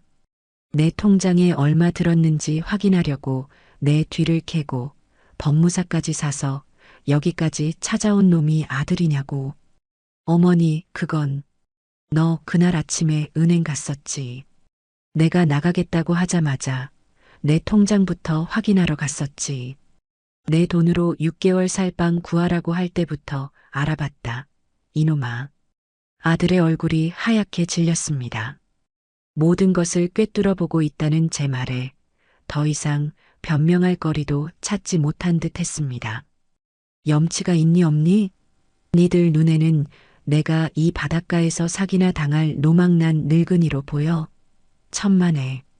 나 너희가 생각하는 것보다 훨씬 정신 멀쩡해. 그리고 나 여기서 아주 잘 살고 있어. 너희 없으니까 여기가 천국이야. 어머니, 제발 한 번만. 가. 당장. 그리고 다시는 내 앞에 나타나지 마. 어머니. 다음번에 또 내 뒤를 캐서 찾아오면 그땐 내가 너 경찰에 신고할 거야. 아들이 아니라 내 재산 노리고 접근하는 스토커로. 알았어? 아들은 제 단호한 말에 아무 대답도 못하고 입술만 파르르 떨었습니다. 제가 한 걸음 다가가자 아들은 겁먹은 듯 뒷걸음질 쳤습니다. 어머니가 너무하시네요. 어떻게 저한테. 너무한 건 너희지. 나가라. 저는 아들의 등을 떠밀어 대문 밖으로 쫓아냈습니다. 법무사라는 남자는 이미 겁을 먹고 트럭에 올라타 있더군요. 덜컥. 저는 대문에 걸린 낡은 빗장을 단단히 걸어 잠갔습니다. 어머니, 어머니, 문 좀 열어보세요. 어머니. 아들이 문을 두드리는 소리가 들렸지만 저는 뒤돌아보지 않았습니다. 저는 제 마루에 걸터 앉아 아무 일도 없었다는 듯 다시 바다를 바라보았습니다. 갔어? 담장 너머로 순자 언니가 물었습니다. 갔어요, 언니. 이따 저녁에 우리 밭에서 딴 상추에 막걸리나 한잔하죠. 제 목소리는 조금도 떨리지 않았습니다. 아들의 차가 멀어지는 소리가 들렸습니다. 저는 눈을 감았습니다. 제 아들은 이제 정말로 제 인생에서 사라졌어요. 시원한 바닷바람이 제 뺨에 묻은 마지막 미련까지 씻어내주는 것 같았습니다. 아들 녀석이 제 돈을 관리해주겠다며 법무사까지 사서 저를 찾아왔던 그날 이후 제 마음은 한동안 참으로 복잡했습니다. 썩은 이빨을 뽑아낸 것처럼 시원하면서도 한편으로는 제 손으로 제 핏줄을 끊어냈다는 사실에 가슴 한구석이 서늘했지요. 저는 그 서늘함과 허전함을 잊기 위해 반일에 미친 듯이 매달렸습니다. 호미가 손에 익숙해질수록 잡초가 뽑혀나간 자리에 흙냄새가 진동할수록 머릿속을 헤집던 아들 녀석의 비굴한 얼굴도 조금씩 옅어지는 듯 했습니다. 하지만 그것만으로는 부족했습니다. 고흥에 내려온 지 서너 달이 지나자 저는 새로운 종류의 심심함에 부딪혔습니다. 아침에 일어나 텃밭을 돌보고 순자 언니와 읍내 장에 가고 오후에는 경로당에 들러 할머니들과 국수를 먹고 화투를 치는 일상. 그토록 바라던 평화였지만 너무나도 평화롭기만 한 나날들이 오히려 저를 무기력하게 만들었습니다. 제 통장에는 여전히 2억 7천만 원이라는 거금이 잠자고 있었습니다. 그 돈은 제게 든든한 방패막이었지만 동시에 아무것도 하지 않아도 된다는 나태함을 속삭였지요. 나는 겨우 이 평화를 얻으려고 그 지옥에서 탈출한 것일까? 저는 저 자신에게 물었습니다. 3만 8천 원짜리 봉투 때문에 쫓겨난 늙은이가 아니라 내 힘으로 당당히 서는 최태숙으로 살고 싶었습니다. 제게는 돈이 아니라 목적이 필요했습니다. 서울 할매, 넋이 나갔네. 뭔 시름이 그리 많아? 경로당에서 점심을 먹고 제가 가져간 깻잎 장아찌와 마늘종 무침을 다들 맛있게 먹는 것을 멍하니 보고 있을 때였습니다. 순자 언니가 제 옆구리를 쿡 찔렀습니다. 아니요, 언니. 그냥 늙으니까 상념만 많아지네요. 상념은 무슨, 이 깻잎, 이거 정말 물건이네. 어쩜 이렇게 짜지도 않고 향이 좋아? 이장님이 깻잎 한 장으로 밥 한 숟갈을 크게 싸드시며 감탄했습니다. 서울 할매, 솜씨가 보통이 아니여. 이 마늘 정도 아삭하니 설탕에 절인 것처럼 달달하고 이거 읍내 반찬 가게에 파는 것보다 100배는 낫구만. 맞아. 이 솜씨면 내다 팔아도 되겠어. 여기저기서 터져나오는 칭찬에 순자 언니가 무릎을 탁 쳤습니다. 서울 할매, 내가 아까부터 그 생각했어. 솜씨 썩히지 말고 장사 한번 해봐. 네, 장사라니요. 제가 이 나이에 장사는커녕 나이가 벼슬이요? 늙었다고 방구석에 처박혀 있으면 곰팡이만 슬어. 요즘은 늙은이들도 다 뭐라도 혀. 죽기 전에 뭐라도 해봐야 덜 억울하제. 이장님 생각은 어떠죠? 순자 언니가 이장님께 동의를 구했습니다. 이장님은 턱을 쓰다듬으며 곰곰이 생각하더니 말했습니다. 순자 엄마 말이 일리가 있네. 어르신 솜씨가 정갈하고 깔끔해서 여느 시골 반찬하고는 달라. 서울 써먹던 그 맛, 그거 찾는 사람들도 분명 있을 거요. 그리고 맨날 경로당에서 우리랑 화투만 치고 놀면 뭐혀. 소일거리라도 있어야 건강에도 좋지. 그날 밤 저는 잠자리에 누워 장사라는 단어를 몇 번이고 되뇌었습니다. 두려웠습니다. 이 나이에 무언가를 새로 시작한다는 것, 망하면 어떡하나 하는 걱정. 하지만 그 두려움보다 더 큰 무언가가 제 가슴을 뛰게 했습니다. 내 가게, 내 반찬, 내가 번 돈. 다음 날 저는 순자 언니와 함께 읍내로 나갔습니다. 읍내 터미널 근처 사람들이 오고 가는 길목에 먼지가 뽀얗게 쌓인 5평짜리 빈 가게가 있었습니다.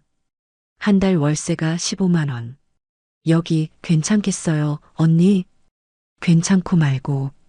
사람 지나다니는 길목이라 목은 좋아. 청소야 우리 둘이 빡빡하면 되지. 저는 그 자리에서 바로 계약했습니다. 태숙이네 반찬. 간판은 무슨 간판입니까?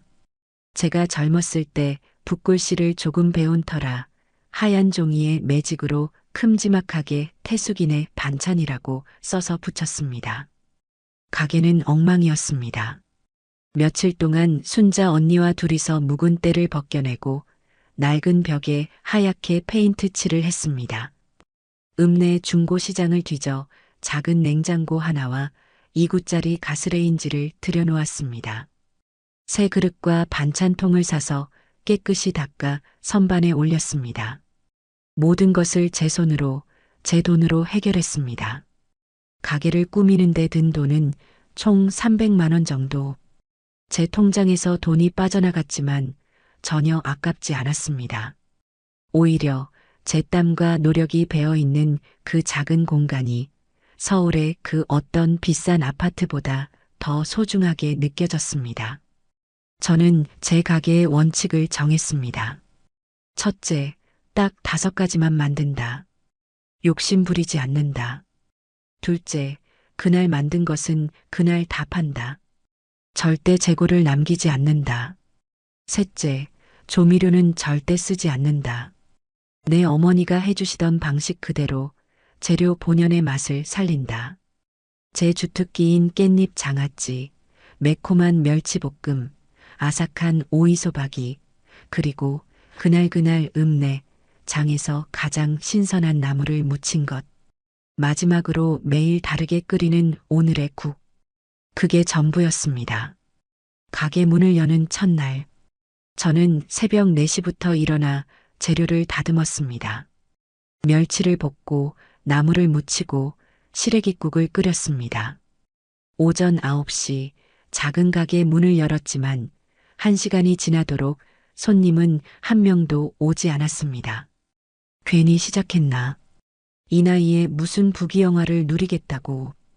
후회가 밀려오려던 그 순간 웬 남자 한 분이 가게 안을 기웃거렸습니다.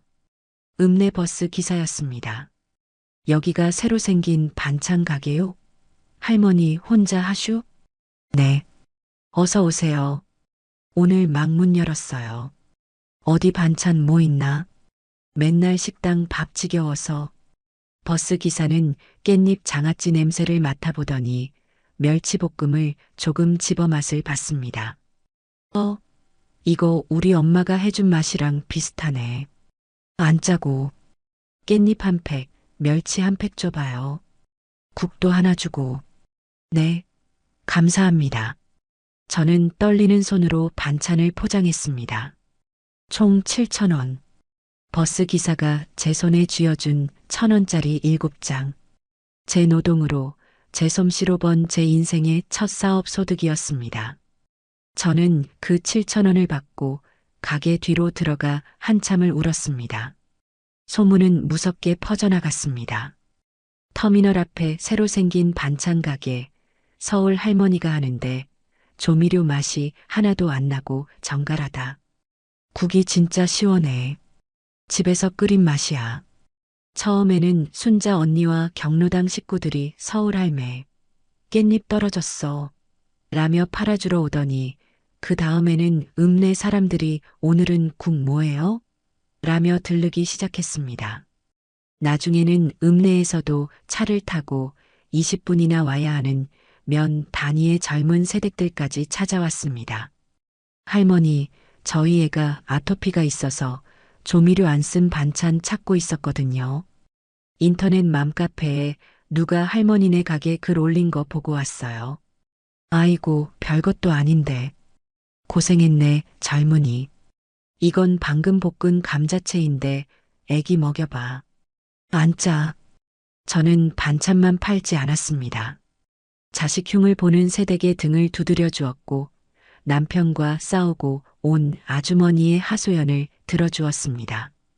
제 작은 가게는 어느새 읍내 안악들의 사랑방이 되어갔습니다. 오전 9시에 문을 열면 오후 3시도 안 되어 모든 반찬이 동이 났습니다. 저는 내일 오쇼 라며 당당하게 문을 닫고 텃밭을 가꾸러 갔습니다. 한 달이 지나고 통장을 정리해 보니 재료값이며 월세 15만 원을 빼고도 200만 원이 넘는 돈이 남았습니다. 아들 집에서 무임금 가사도우미로 살며 10원 한 푼 받아본 적 없던 저였습니다. 3만 8천 원짜리 봉투 때문에 쫓겨났던 제가 이제 제 손으로 꼬박꼬박 200만 원이 넘는 돈을 버는 사장님이 된 겁니다. 돈보다 더 좋은 것은 바쁨이었습니다. 아침에 눈을 뜨면 오늘은 무슨 나물을 무칠까, 국은 뭘 끓일까 행복한 고민을 했습니다. 손님들과 오늘은 날이 참 덥네요. 아드님이 시험에 붙으셨다니 잘 됐네요 같은 시시콜콜한 이야기를 나누는 것이 제 삶의 활력이 되었습니다. 순자 언니가 제 어깨를 두드리며 말했습니다. 서울 할매, 요즘 얼굴에 꽃이 폈어. 장사하길 잘했지? 저는 환하게 웃었습니다. 네, 정말 잘했습니다. 내 손으로 밥벌이하고 사람들과 정을 나누고 바쁘게 사는 것. 이렇게 바쁘게 살다 보니 외로울 틈도 아들을 미워할 틈도 없었습니다.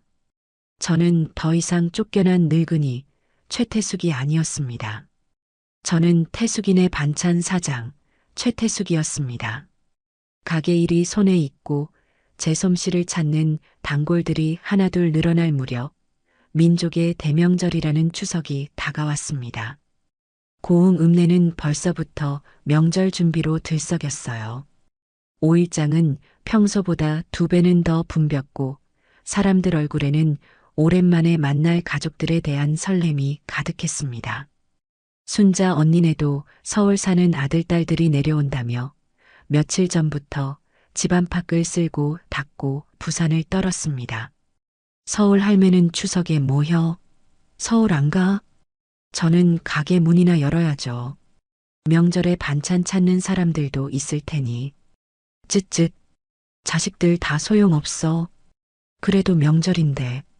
순자 언니는 제 어깨를 두드려 주었지만 그 동정이 오히려 제 마음을 더 스산하게 만들었습니다.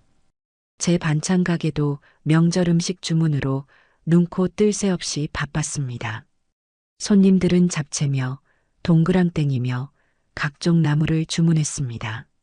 저는 밤늦게까지 홀로 가게에 남아 전을 부치고 나물을 무쳤습니다. 바쁘게 몸을 놀리는 것이 가족이라는 단어가 주는 허전함을 잇는 유일한 방법이었습니다. 추석 전날이었습니다. 마지막으로 주문받은 잡채 한 상자를 포장하고 피곤한 몸을 이끌고 가게 셔터를 내리려는데 낯선 렌터카 한 대가 제 가게 앞에 멈춰 섰습니다. 누구지? 이 시간에 차 문이 열리고 제 눈에 익은 두 아이가 내렸습니다. 저는 제 눈을 의심했습니다. 지민아? 민건아? 대학생이 되어 훌쩍 커버린 손녀 지민이와 교복이 제법 어울리는 중학생이 된 손주 민건이었습니다. 1년 가까이, 아니, 아들 녀석이 찾아왔던 그날 이후로는 처음이니 거의 1년 만에 보는 얼굴이었습니다. 저는 너무 놀라 손에 들고 있던 셔터키를 바닥에 떨어뜨렸습니다. 할머니, 아이들은 어색하게 그리고 조금은 겁먹은 듯한 표정으로 제 앞에 서 있었습니다. 반가운 마음보다 심장이 쿵 내려앉는 불안감이 먼저 덮쳐왔습니다. 너희가 여길 어쩐 일이야? 아빠랑 같이 왔어? 엄마는? 아니요. 지민이가 고개를 저었습니다. 저희끼리 버스 타고 왔어요. 아빠한테는 비밀이에요. 비밀? 그 한마디에 가슴이 철렁했습니다. 저는 일단 아이들을 데리고 가게 불을 다시 켰습니다. 세상에, 밥은 먹었어? 서울에서 여기까지 오려면 몇 시간인데. 휴게소에서 우동 먹었어요. 아이들은 제 작은 가게 안을 신기하다는 듯 두리번거렸습니다. 저는 아이들을 데리고 가게 뒤편, 제가 쉬는 작은 방으로 들어갔습니다. 오랜만에 만난 손주들이었지만 아이들 얼굴에는 기쁨보다 짙은 그늘이 져 있었습니다. 할머니, 왜 이런 데서 사세요? 제 낡은 방바닥에 앉아 지민이가 먼저 입을 열었습니다. 1년 전 아들 녀석이 했던 말과 똑같은 말이었습니다. 왜? 할머니 가게랑 방 아늑하고 좋지? 읍내 사람들도 다 좋고. 할머니는 여기가 서울보다 훨씬 좋아. 저는 애써 웃으며 대답했습니다. 저희 엄마가요. 할머니 때문에 맨날 속상해해요. 이번에는 민건이었습니다. 불쑥 끼어든 녀석의 목소리에는 원망이 섞여 있었습니다. 아빠랑도 맨날 싸우고요. 할머니가 집 나간 뒤로 우리 집 분위기 엉망이에요. 올 것이 왔구나. 저는 마른 침을 삼켰습니다. 그러니 너희 엄마가 할머니에 대해서 뭐라고 하던? 지민이가 제 눈치를 살피며 입술을 깨물고 망설였습니다. 그리고는 아주 작은 목소리로 대답했습니다. 할머니가 고작 38,000원 때문에 삐치셔서 집 나가셨다고요. 저희한테 연락도 다 끊고 가족 다 버리고 할머니 혼자만 편하게 사신다고요. 엄마가 할머니 때문에 화병 나서 쓰러지시겠대요. 저는 말문이 막혔습니다. 며느리 하주미는 아이들에게 그렇게 이야기했던 겁니다. 모든 진실을 덮어두고 제가 아주 속 좁고 이기적이며 돈 몇 푼에 삐쳐서 가족을 버린 파렴치한 늙은이가 되어 있었습니다. 지민이와 민건이는 그런 할머니를 원망하는 눈으로 동시에 그게 사실이 아니라고 말해달라는 눈으로 저를 바라보고 있었습니다. 순간 목구멍까지 뜨거운 것이 치밀어 올랐습니다. 38,000원짜리 봉투 사건부터 저를 내쫓으려 제 저축을 운운했던 아들의 비겁함, 법무사까지 사서 제 돈을 관리하겠다고 찾아왔던 그 파렴치한 손내까지 모든 것을 낱낱이 털어놓고 싶었습니다. 아니다. 너희 엄마 아빠가 이 할미를 내쫓은 거다. 그렇게 소리치고 싶었습니다. 하지만 저는 그 두 아이의 상처받고 혼란스러운 얼굴을 보고 차마 입을 열 수가 없었습니다.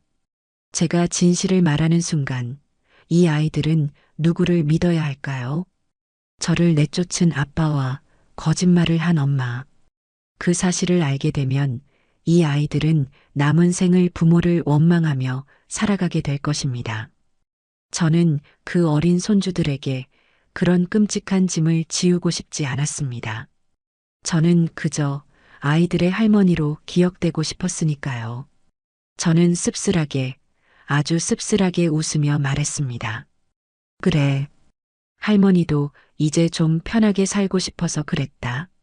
할머니, 너희들 다 키웠으니까 이제 할머니 인생도 좀 살아야지 않겠니? 제 대답에 지민이의 눈에 실망감이 스쳤습니다. 아마 제가 그게 아니다. 오해다라고 말해주길 바랐겠지요. 아이들은 1시간도 채 머무르지 않았습니다. 서울 가는 마지막 버스 시간이 다 되었다며 일어섰습니다. 저는 부랴부랴 가게에 남아있던 잡채와 동그랑땡, 깻잎 장아찌를 바리바리 싸서 아이들 손에 들려주었습니다. 이거라도 가져가. 가서 아빠랑 셋이 나눠 먹어. 그리고 이거. 저는 지갑에서 5만 원짜리 지폐 4장을 꺼냈습니다. 10만 원씩 두 아이에게 쥐어주려 했습니다. 명절인데 할머니 노릇이라도 하고 싶었습니다. 지민아, 민건아, 용돈이다. 차비하고 맛있는 것도 사 먹어. 하지만 지민이는 마치 불에 댄 듯 제 손을 피했습니다. 아니요. 괜찮아요, 할머니. 학생이 돈이 어딨어. 괜찮으니까 받아. 할머니가 주는 거야. 엄마가 받지 말라고 했어요. 뭐라고? 지민이의 목소리가 울먹이며 떨렸습니다. 할머니 돈 받으면 엄마가 저희랑도 다신 안 볼 거라고 했어요. 할머니가 저희를 돈으로 꾀려 한다고요. 제 손에 들린 20만 원이 그 순간 천근만근의 쇳덩이처럼 무거워졌습니다. 며느리는 제 손주들을 볼모로 잡고 있었습니다. 아이들을 세뇌시키고 저와의 마지막 인연마저 돈으로 더럽히려 했던 겁니다. 저는 천천히 구겨진 지폐를 다시 지갑에 넣었습니다. 알았다. 그래, 엄마 말 들어야지. 조심히 가라. 버스 타면 할미한테 문자 한 통 보내고. 아이들은 제게 인사도 제대로 하지 않고 도망치듯 가게를 뛰쳐나갔습니다. 저는 차마 아이들을 따라 나가지 못했습니다. 텅 빈 가게에 홀로 남아 멀어져가는 아이들의 발소리를 들었습니다. 그날 밤 저는 고흥에 내려온 후 처음으로 제 낡은 집에서 소리내어 울었습니다. 아들 내외에 대한 분노가 아니었습니다. 아무것도 모른 채 어미의 거짓말에 휘둘려 저를 가족을 버린 나쁜 할머니로 기억하게 될 내 불쌍한 손주들. 그 아이들이 너무나 가여워서 심장이 찢어지는 것 같았습니다. 외로웠습니다. 뼈가 시리도록 지독하게 외로웠습니다. 하지만 저는 단 한순간도 서울로 돌아가야겠다는 생각은 하지 않았습니다. 만약 제가 그 집에 계속 있었다면 저는 매일같이 며느리와 싸웠을 테고 아이들은 그 지옥 같은 풍경을 보며 자랐을 겁니다. 이래서 내가 돌아갈 수 없는 거다. 저 독사 같은 년 곁으로 내 손주들을 구할 수는 없어도 나까지 그 독에 물들 수는 없다. 저는 눈물을 닦고 일어났습니다. 다음 날 저는 아무 일 없었다는 듯이 가게 문을 열고 명절에도 팔지 못한 나무를 묻혔습니다. 추석이 지나고 쌀쌀한 가을바람이 불기 시작했습니다. 손주들이 다녀간 후 저는 한동안 깊은 무력감에 빠져 있었습니다. 마치 심장에 커다란 구멍이 뚫린 것 같았죠. 매일 열던 반찬 가게 문도 며칠이나 닫았습니다. 기계처럼 밥을 먹고 마루에 멍하니 앉아 바다만 바라보았습니다. 서울 할매, 웬일로 가게 문도 안 열고 넋이 나갔네. 뭔 일 있어? 순자 언니가 쑥갓 한 웅큼을 들고 저희 집에 들렀다가 제 꼴을 보고 혀를 찼습니다. 아니요, 언니. 그냥 가을 타나 봐요. 저는 차마 제 치부를 드러내는 것 같아 손주들 이야기를 꺼낼 수 없었습니다. 순자 언니는 더 묻지 않고 이거나 묻혀 묵어라며 쑥갓만 놓고 돌아갔습니다. 저는 그 쑥갓을 묻힐 기력조차 없었습니다. 그렇게 며칠을 폐인처럼 보냈을 때 서울에 유일하게 제 새 번호를 알려주었던 친구 영자에게서 전화가 왔습니다. 최태숙, 너 살아있지? 전화를 왜 이리 안 받아? 영자야. 나 그냥 좀 누워 있었어. 목소리가 왜 그 모양이야? 너 무슨 일 있지? 며느리년이 또 속 썩였어. 아니면 아들놈이 또 찾아왔어? 아니다. 그냥 가을 타나 보다. 거짓말 마. 너 지금 당장 터미널로 튀어나와. 우리가 간다. 뭐? 너희가 여길 어떻게 해? 시끄럽고 순이랑 정숙이 다 같이 지금 버스 탔어. 30분 뒤에 고흥 터미널 도착하니까 그 꼬라지로 나오지 말고 세수라도 하고 마중 나와. 알았어? 전화는 뚝 끊겼습니다. 영자, 순이, 그리고 정숙이 서울 강북구에서 젊은 시절부터 함께 아이 키우고 남편 흉보고 늙어온 제게는 자매나 다름없는 친구들이었습니다. 저는 깜짝 놀라 벌떡 일어났습니다. 거울을 보니 며칠간 씻지도 않아 꾀재재한 늙은이가 서 있었습니다. 아이고, 이 꼴로. 저는 허둥지둥 찬물에 세수를 하고 빗으로 머리를 빗고 읍내 나갈 때 입던 외투를 걸쳤습니다. 그리고 택시를 잡아 타고 터미널로 향했습니다. 버스가 도착하고 익숙한 얼굴 세 개가 두리번거리며 내렸습니다. 영자야, 순이야, 정수가, 최태숙, 너 진짜 세상에 이 기집애. 우리 다 버리고 혼자 도망가더니만 꼴은 이게 뭐야. 그래도 얼굴은 폈어. 친구들은 저를 보자마자 와락 껴안고 제 등을 사정없이 두드렸습니다. 저는 그 따뜻한 손길에 그만 아이처럼 울음을 터뜨리고 말았습니다. 아이고, 이 웬수야. 울긴 왜 울어. 우리가 잡아먹으러 왔냐. 잘 살고 있었네. 잘 살고 있었어. 저는 눈물 콧물이 범벅이 되어 친구들을 제 집으로 데려왔습니다. 친구들은 제 낡은 시골집을 보며 입을 떡 벌렸습니다. 세상에 태수가, 너 정말 이런 데서 혼자 살아? 무슨 전쟁 때 피난 온 것도 아니고. 왜 집 좋지? 저기 봐. 바다도 보이고 마당도 있고. 그래, 바다는 좋다. 근데 읍내에 네 가게가 있다며? 태숙이네 반찬? 그것도 진짜야? 저는 친구들을 데리고 제 반찬 가게로 갔습니다. 태숙이네 반찬이라고 서툰 글씨로 쓰인 간판을 보자 친구들은 또 한 번 놀랐습니다. 세상에, 최태숙, 너 사장님 됐네? 이게 다 너가 한 거야? 아이고, 장하다, 내 친구. 저는 그날 가게 문을 닫고 제 친구들을 위해 제 솜씨를 마음껏 발휘했습니다. 읍내에서 가장 좋은 횟감을 떠오고 제가 담근 장아찌와 갓 무친 나물들로 상다리가 부러지게 차렸습니다. 그날 밤 제 작은 집은 수십 년 만에 여자들의 웃음소리와 수다로 가득 찼습니다. 막걸리가 몇 순배 돌고 모두의 얼굴이 발그레하게 달아올랐을 때 제 옆에서 과묵하게 술잔만 비우던 영자가 제 손을 덥석 잡았습니다. 이제 진짜 얘기해봐. 태수가. 뭘? 다 얘기했잖아. 받아보고 싶어서 왔다고. 너 우리한테까지 거짓말할 거야? 너답지 않게. 네 목소리 아까 전화 받을 때부터 송장 목소리였어. 추석 때 무슨 일 있었지? 손주 녀석들이라도 다녀갔어? 영자는 귀신같이 알아챘습니다. 저는 묵묵히 막걸리 잔을 비웠습니다. 그리고 제 인생의 희로애락을 모두 지켜봐 온 내 진짜 사람들을 바라보았습니다. 저는 더 이상 숨길 필요가 없었습니다. 저는 그날 밤 모든 것을 털어놓았습니다. 고작 38,000원짜리 원피스 봉투 때문에 시작된 며느리의 폭언. 어머니 저축하신 거 있잖아요 라며 저를 내쫓으려 했던 아들의 비겁함. 3억 5천만 원의 진실. 아무도 모르게 도망치듯 내려온 고흥에서의 첫날 밤. 법무사까지 사서 제 돈을 관리해 주겠다고 찾아왔던 아들의 파렴치함.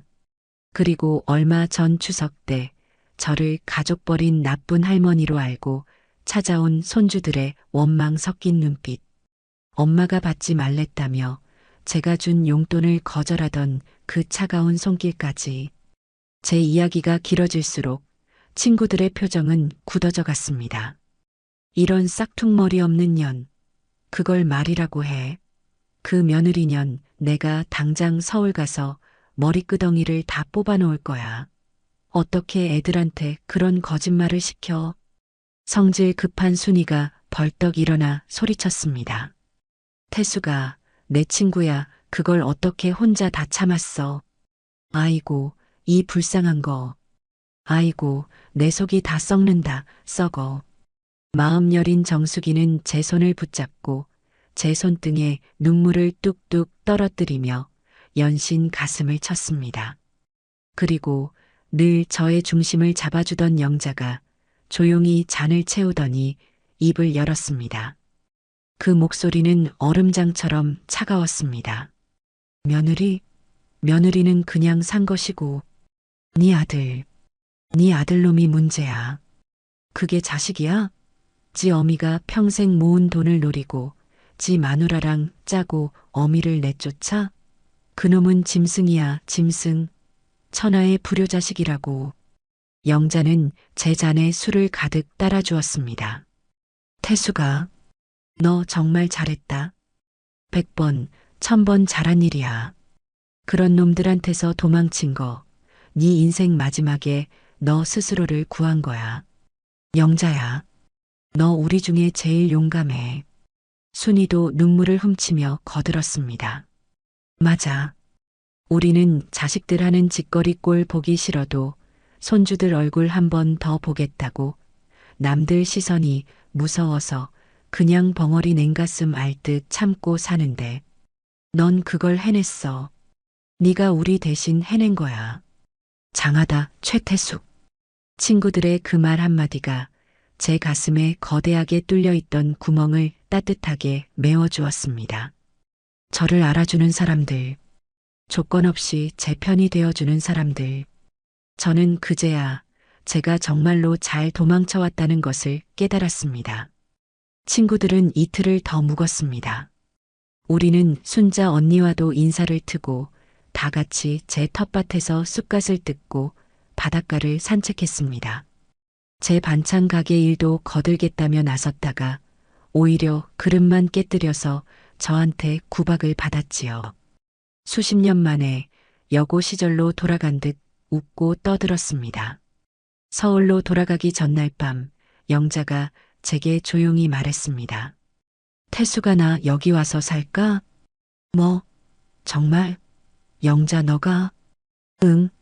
나도 남편 먼저 보내고 서울의 그 넓은 아파트에 혼자 덩그러니 앉아 있으려니 숨이 막혀서 못 살겠어. 자식들도 1년에 2번 얼굴 보면 많이 보는 거고. 차라리 여기서 너랑 저기 순자 언니랑 우리끼리 반찬 해 먹고 바다나 보면서 늙어가는 것도 나쁘지 않겠다. 저는 영자의 손을 덥석 잡았습니다. 와, 꼭 와, 영자야. 그럼 우리 이웃 되는 거야. 얼마나 좋아. 순자 언니 옆집에 빈집 하나 있던데 내가 알아봐 줄게. 그렇게 친구들이 떠나고 2달 뒤 영자는 정말로 서울의 아파트를 처분하고 고흥으로 이사를 왔습니다. 순자 언니의 옆집, 저와는 담벼락 하나를 사이에 둔 이웃이 되었지요. 이제 제 곁에는 아침 저녁으로 서울 할매, 밥 묵었어? 하고 소리치는 순자 언니가 있고 저녁마다 태수가 오늘 반찬은 뭐냐며 제 가게에 들러 수다를 떠는 친구 영자가 있습니다. 핏줄이 저를 버렸지만 인연이 저를 살렸습니다. 피 한 방울 섞이지 않았지만 저를 3만 8천 원에 내쫓은 핏줄보다 제 돈을 노리던 아들 녀석보다 1000배 만배 더 든든한 네 사람들. 저는 더 이상 혼자가 아니었습니다. 고흥의 바닷바람은 더 이상 차갑지 않았습니다. 시간은 참으로 정직하게 흘러갔습니다. 제가 고흥에 내려와 태숙이네 반찬을 열고 영자와 이웃이 되어 지낸 지 꼬박 1년이 다 되어갈 무렵이었습니다.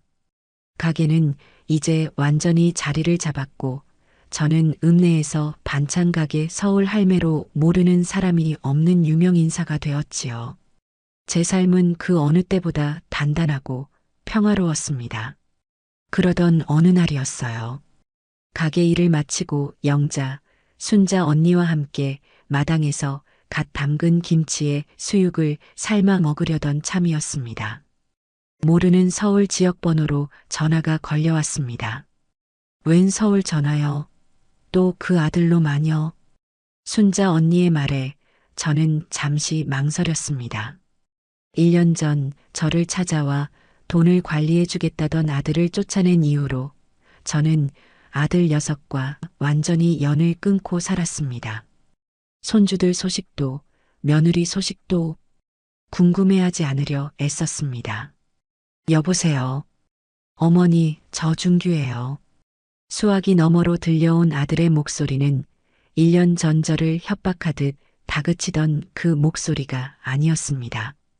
다 갈라지고 물기에 젖어 무너져 내리는 목소리였습니다. 무슨 일이니? 어머니, 흐흑 어머니. 다 큰 아들놈이 전화기 너머로 아이처럼 울기 시작했습니다. 제 심장이 쿵 내려앉았습니다. 민건이, 지민이. 애들 무슨 일 있어? 아니요, 애들은 괜찮아요. 근데 어머니, 저 이혼하게 됐어요. 뭐? 그 사람이 다른 놈을 만나고 있었어요. 1년도 넘게. 저는 순간 아무 말도 할 수가 없었습니다. 놀라지 않았습니다. 분노가 치밀지도 않았습니다. 그저 그럴 줄 알았다는 차가운 생각만이 머리를 스쳤습니다. 돈에 눈이 멀고 사람을 물건 취급하던 며느리 하주미. 그런 여자가 한 남편에게 만족하고 살 리가 없다고 저는 진작부터 짐작하고 있었습니다. 제가 바보였어요. 걔가 그렇게 사치를 하고 밖으로 나돌 때부터 알아봤어야 했는데 어머니 제가 벌 받는 건가 봐요. 어머니한테 못되게 굴어서 제가 이런 벌을. 아들은 한참을 그렇게 울며 횡설수설 제 탓과 며느리 탓을 번갈아 했습니다. 저는 묵묵히 그 울음소리를 듣고 있었습니다. 그래서 어떻게 하기로 했니? 어떡하긴요 끝났죠. 그 남자 만나서 사업 자금 대준다고 제 이름으로 대출까지. 집도 날아가게 생겼어요, 어머니. 어머니, 저 정말 죽고 싶어요, 흑흑. 저는 깊은 한숨을 내쉬었습니다. 불쌍했습니다. 제 뱃속으로 낳은 자식이 저렇게 망가져서 울고 있는 것이 불쌍했습니다. 하지만 그뿐이었습니다. 예전처럼 가슴이 찢어지는 아픔은 없었습니다. 준규야, 내 어머니. 안 좋은 생각일랑 마라. 넌 민건이 지민이 아빠잖니. 그 애들 생각해서라도 정신 똑바로 차리고 잘 이겨내라. 어머니, 네 죗값이려니 생각하고 받아들여. 그리고 새롭게 시작해. 어머니. 아들이 잠시 울음을 그치고 떨리는 목소리로 말했습니다. 저 어머니 곁에 있고 싶어요. 다 정리하고 고흥으로 내려가면 안 될까요? 제가 어머니 모시고 살고 싶어요. 정말 잘할게요. 네. 그 말을 듣는 순간 제 마음에 남아있던 마지막 연민의 불씨가 차갑게 식어버렸습니다. 모시고 살아? 이놈은 아직도 정신을 못 차렸습니다. 저건 반성이 아니었습니다. 도피였습니다. 서울에서 모든 것을 잃고 빚더미에 나앉게 생겼으니 돈도 있고 반찬 가게도 하고 밥도 해주는 늙은 어미에게 다시 기생하러 오겠다는 소리였습니다. 저는 단호하게 말했습니다. 아니다. 넌 서울에서 네 삶을 살아라. 어머니, 제발요. 저 정말 이젠 어머니밖에. 여긴 네가 있을 곳이 아니야. 너는 네가 저지른 일들 서울에서 네 힘으로 수습해. 그게 네가 받아야 할 벌이고 네가 민건이 지민이한테 할 수 있는 마지막 돌이다. 엄마는 이제 혼자가 편하다. 그러니 다신 이런 일로 전화하지 마라. 끊는다. 저는 아들의 대답을 듣지도 않고 전화를 끊었습니다.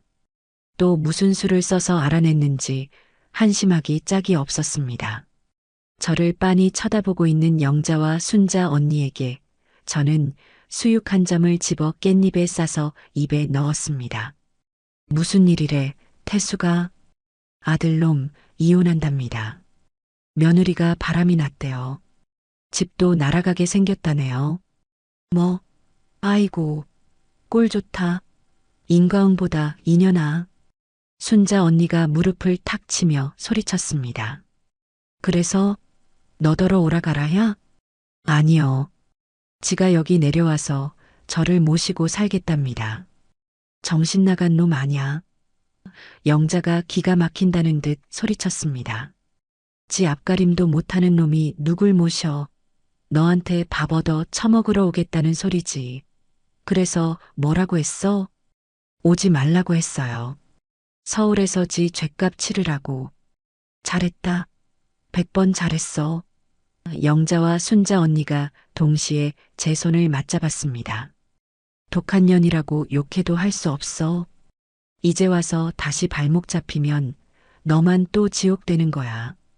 그날 밤 저는 쓰게 웃으며 잠자리에 들었습니다. 인과응보. 그 말이 맞았습니다. 그리고 한 달쯤 지났을까요? 가게 문을 닫고 영자와 함께 저녁장을 봐서 집으로 돌아오는 길이었습니다. 제 집 대문 앞에 웬 거적대기 같은 남자가 쪼그려 앉아 있었습니다. 누구야 저거? 웬 거지? 가까이 다가갔습니다. 남자가 고개를 들었습니다.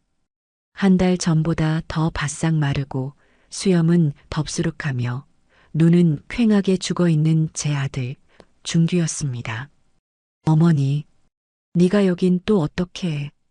준규는 제 앞에 서자마자 그 자리에 털썩 무릎을 꿇었습니다.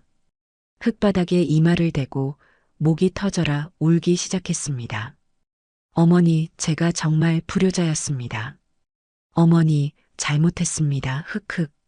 영자가 제 옆에서 혀를 찼지만 저는 아무 말 없이 아들을 내려다보았습니다. 줌이 그 사람 제 이름으로 된 대출금까지 다 갖고 도망갔어요. 집 경매 넘어갔고요. 저는 지금 신용불량자의 빚만 수억이에요. 어머니, 제가 정말 미쳤었나 봐요. 그 38,000원 그깟게 뭐라고 제가 왜 그랬는지. 어머니, 돈 그 3억 5천 그게 눈에 씌어서 그 사람 성화에 못 이기는 척 어머니를 내쫓고 제가 사람이 아니었습니다. 아들은 그렇게 한참을 자기가 저지른 잘못들을 낱낱이 고백했습니다. 저를 찾아와 돈을 관리하겠다고 했던 그 파렴치함까지 모두 울며 털어놓았습니다. 저는 조용히 대문을 열었습니다. 일어나라. 어머니, 꼴이 이게 뭐니? 마당에라도 앉아. 물 한 잔 줄게. 저는 아들을 집 안으로는 들이지 않았습니다. 마루 끝에 걸터앉게 하고 시원한 물 한 바가지를 떠다 주었습니다. 아들은 그 물을 허겁지겁 들이켰습니다. 이제라도 알았으니 됐다. 제 말에 아들이 고개를 번쩍 들었습니다. 그 눈에 희미한 희망이 어렸습니다. 어머니, 그럼 저 용서하시는 거예요? 그럼 저 여기서 어머니 가게 일이라도 도우면서. 저는 아들의 말을 잘랐습니다. 준규야, 내 어머니, 용서는 하마. 넌 그래도 한때는 내 아들이었으니까. 어머니, 하지만 같이 살 수는 없다. 아들의 얼굴에 어렸던 희망이 절망으로 바뀌는 것을 보았습니다. 준규야, 너는 너의 죗값을 치러야지. 왜 여기서 이 늙은 어미 뒤에 숨어서 편하게 치르려고 하니? 너는 너의 죗값을 저기 서울에서 치러. 네가 망가뜨린 네 인생, 네 손으로 다시 일으켜 세워. 민건이, 지민이 걔들 아빠잖니. 그 애들 얼굴 어떻게 볼 거야? 걔들 옆에서 네가 받아야 할 벌 다 받고 빚도 다 갚고 그렇게 새 인생 살아. 어머니, 저 혼자서는 자신이. 엄마는 이제 내 인생 살아야겠다. 저는 제 옆에서 조용히 저를 지켜보고 있는 영자를 바라보았습니다. 나는 지금 내 곁에 있는 영자, 저기 순자, 언니 이 사람들이 내 새 가족이야. 너한테 줄 자리가 이제 내 마음속엔 없어. 이게 내가 너한테 주는 마지막 밥값이다. 저는 가게에서 가져온 잡채와 반찬 몇 가지를 봉지에 싸서 아들 손에 쥐어주었습니다. 가라. 그리고 다신 찾지 마라. 네 힘으로 일어서서 나중에 네 자식들한테 떳떳한 아빠가 됐을 때, 그때 혹시라도 인연이 되면 보자. 아들은 봉지를 든 채 한참을 움직이지 못했습니다. 그리고는 말없이 일어나 제게 큰 절을 올렸습니다. 어머니 부디 건강하세요. 그 말을 마지막으로 아들은 낡은 운동화를 끌며 터미널 쪽으로 걸어갔습니다. 저는 그 뒷모습이 완전히 사라질 때까지 그 자리에 서 있었습니다. 독하네. 영자가 제 등을 두드렸습니다. 그러게. 내가 좀 독하네. 저는 울지 않았습니다. 제 마음은 고흥의 가을 하늘처럼 텅 비어 있었지만 이상하게도 평화로웠습니다. 모든 것이, 정말로 모든 것이 끝났습니다. 제가 고흥 땅에 발을 디딘 지 꼬박 1년 하고도 6달이 지났습니다. 태숙이네 반찬은 고흥 읍내에서 가장 유명한 가게가 되었습니다. 처음에는 소일거리로 시작했던 것이 이제는 저 혼자 감당할 수 없을 만큼 일이 커졌습니다. 저는 읍내에 사는 50대 아주머니 한 분을 정식 직원으로 고용했습니다. 순자 언니와 영자는 우리도 알바비죠. 라며 아침마다 가게에 나와 콩나물 대가리를 다듬어 주었지요. 가게는 늘 사람들로 붐볐습니다. 하루 매출이 얼마인지 셀 겨를도 없었죠. 월세를 내고 직원 월급을 주고 재료비를 다 빼고도 제 통장에는 매달 300만 원이 넘는 돈이 꼬박꼬박 쌓였습니다. 저는 그 돈을 아끼지 않았습니다. 저를 위해 썼습니다. 영자야, 우리 비행기 타고 제주도 가자. 뭐, 비행기? 이 나이에? 나이 든 게 벼슬이야? 가자. 가서 말도 타고 흑돼지도 먹고 오자.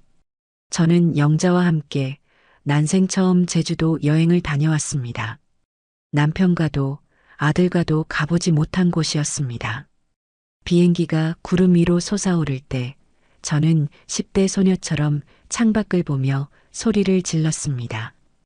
영자와 저는 가장 좋은 호텔에서 잠을 잤고 가장 맛있는 음식을 사 먹었습니다. 돈만 쓴 것이 아니었습니다. 저는 제 가게 수익의 일부를 떼어 마을 경로당에 쌀과 김치를 매달 기부했습니다. 이장님은 저를 마을의 보물이라며 칭찬하셨지요.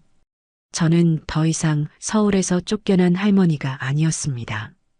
이 마을의 어엿한 주민이자 태숙이네 반찬 사장님, 그리고 든든한 이웃이었습니다. 얼마 전에는 영자와 함께 읍내 큰 병원으로 건강검진을 받으러 갔습니다. 1년 만에 받는 검진이었습니다. 어르신, 정말로 그 연세가 맞으세요? 의사 선생님이 제 차트와 제 얼굴을 번갈아 보며 믿기지 않는다는 표정을 지었습니다. 왜요? 어디 암이라도 걸렸소? 아닙니다. 그 반대예요. 혈압, 혈당, 콜레스테롤 수치, 골밀도까지. 이건 뭐 60대 중반이라고 해도 믿겠는데요. 관리를 어떻게 하신 거예요?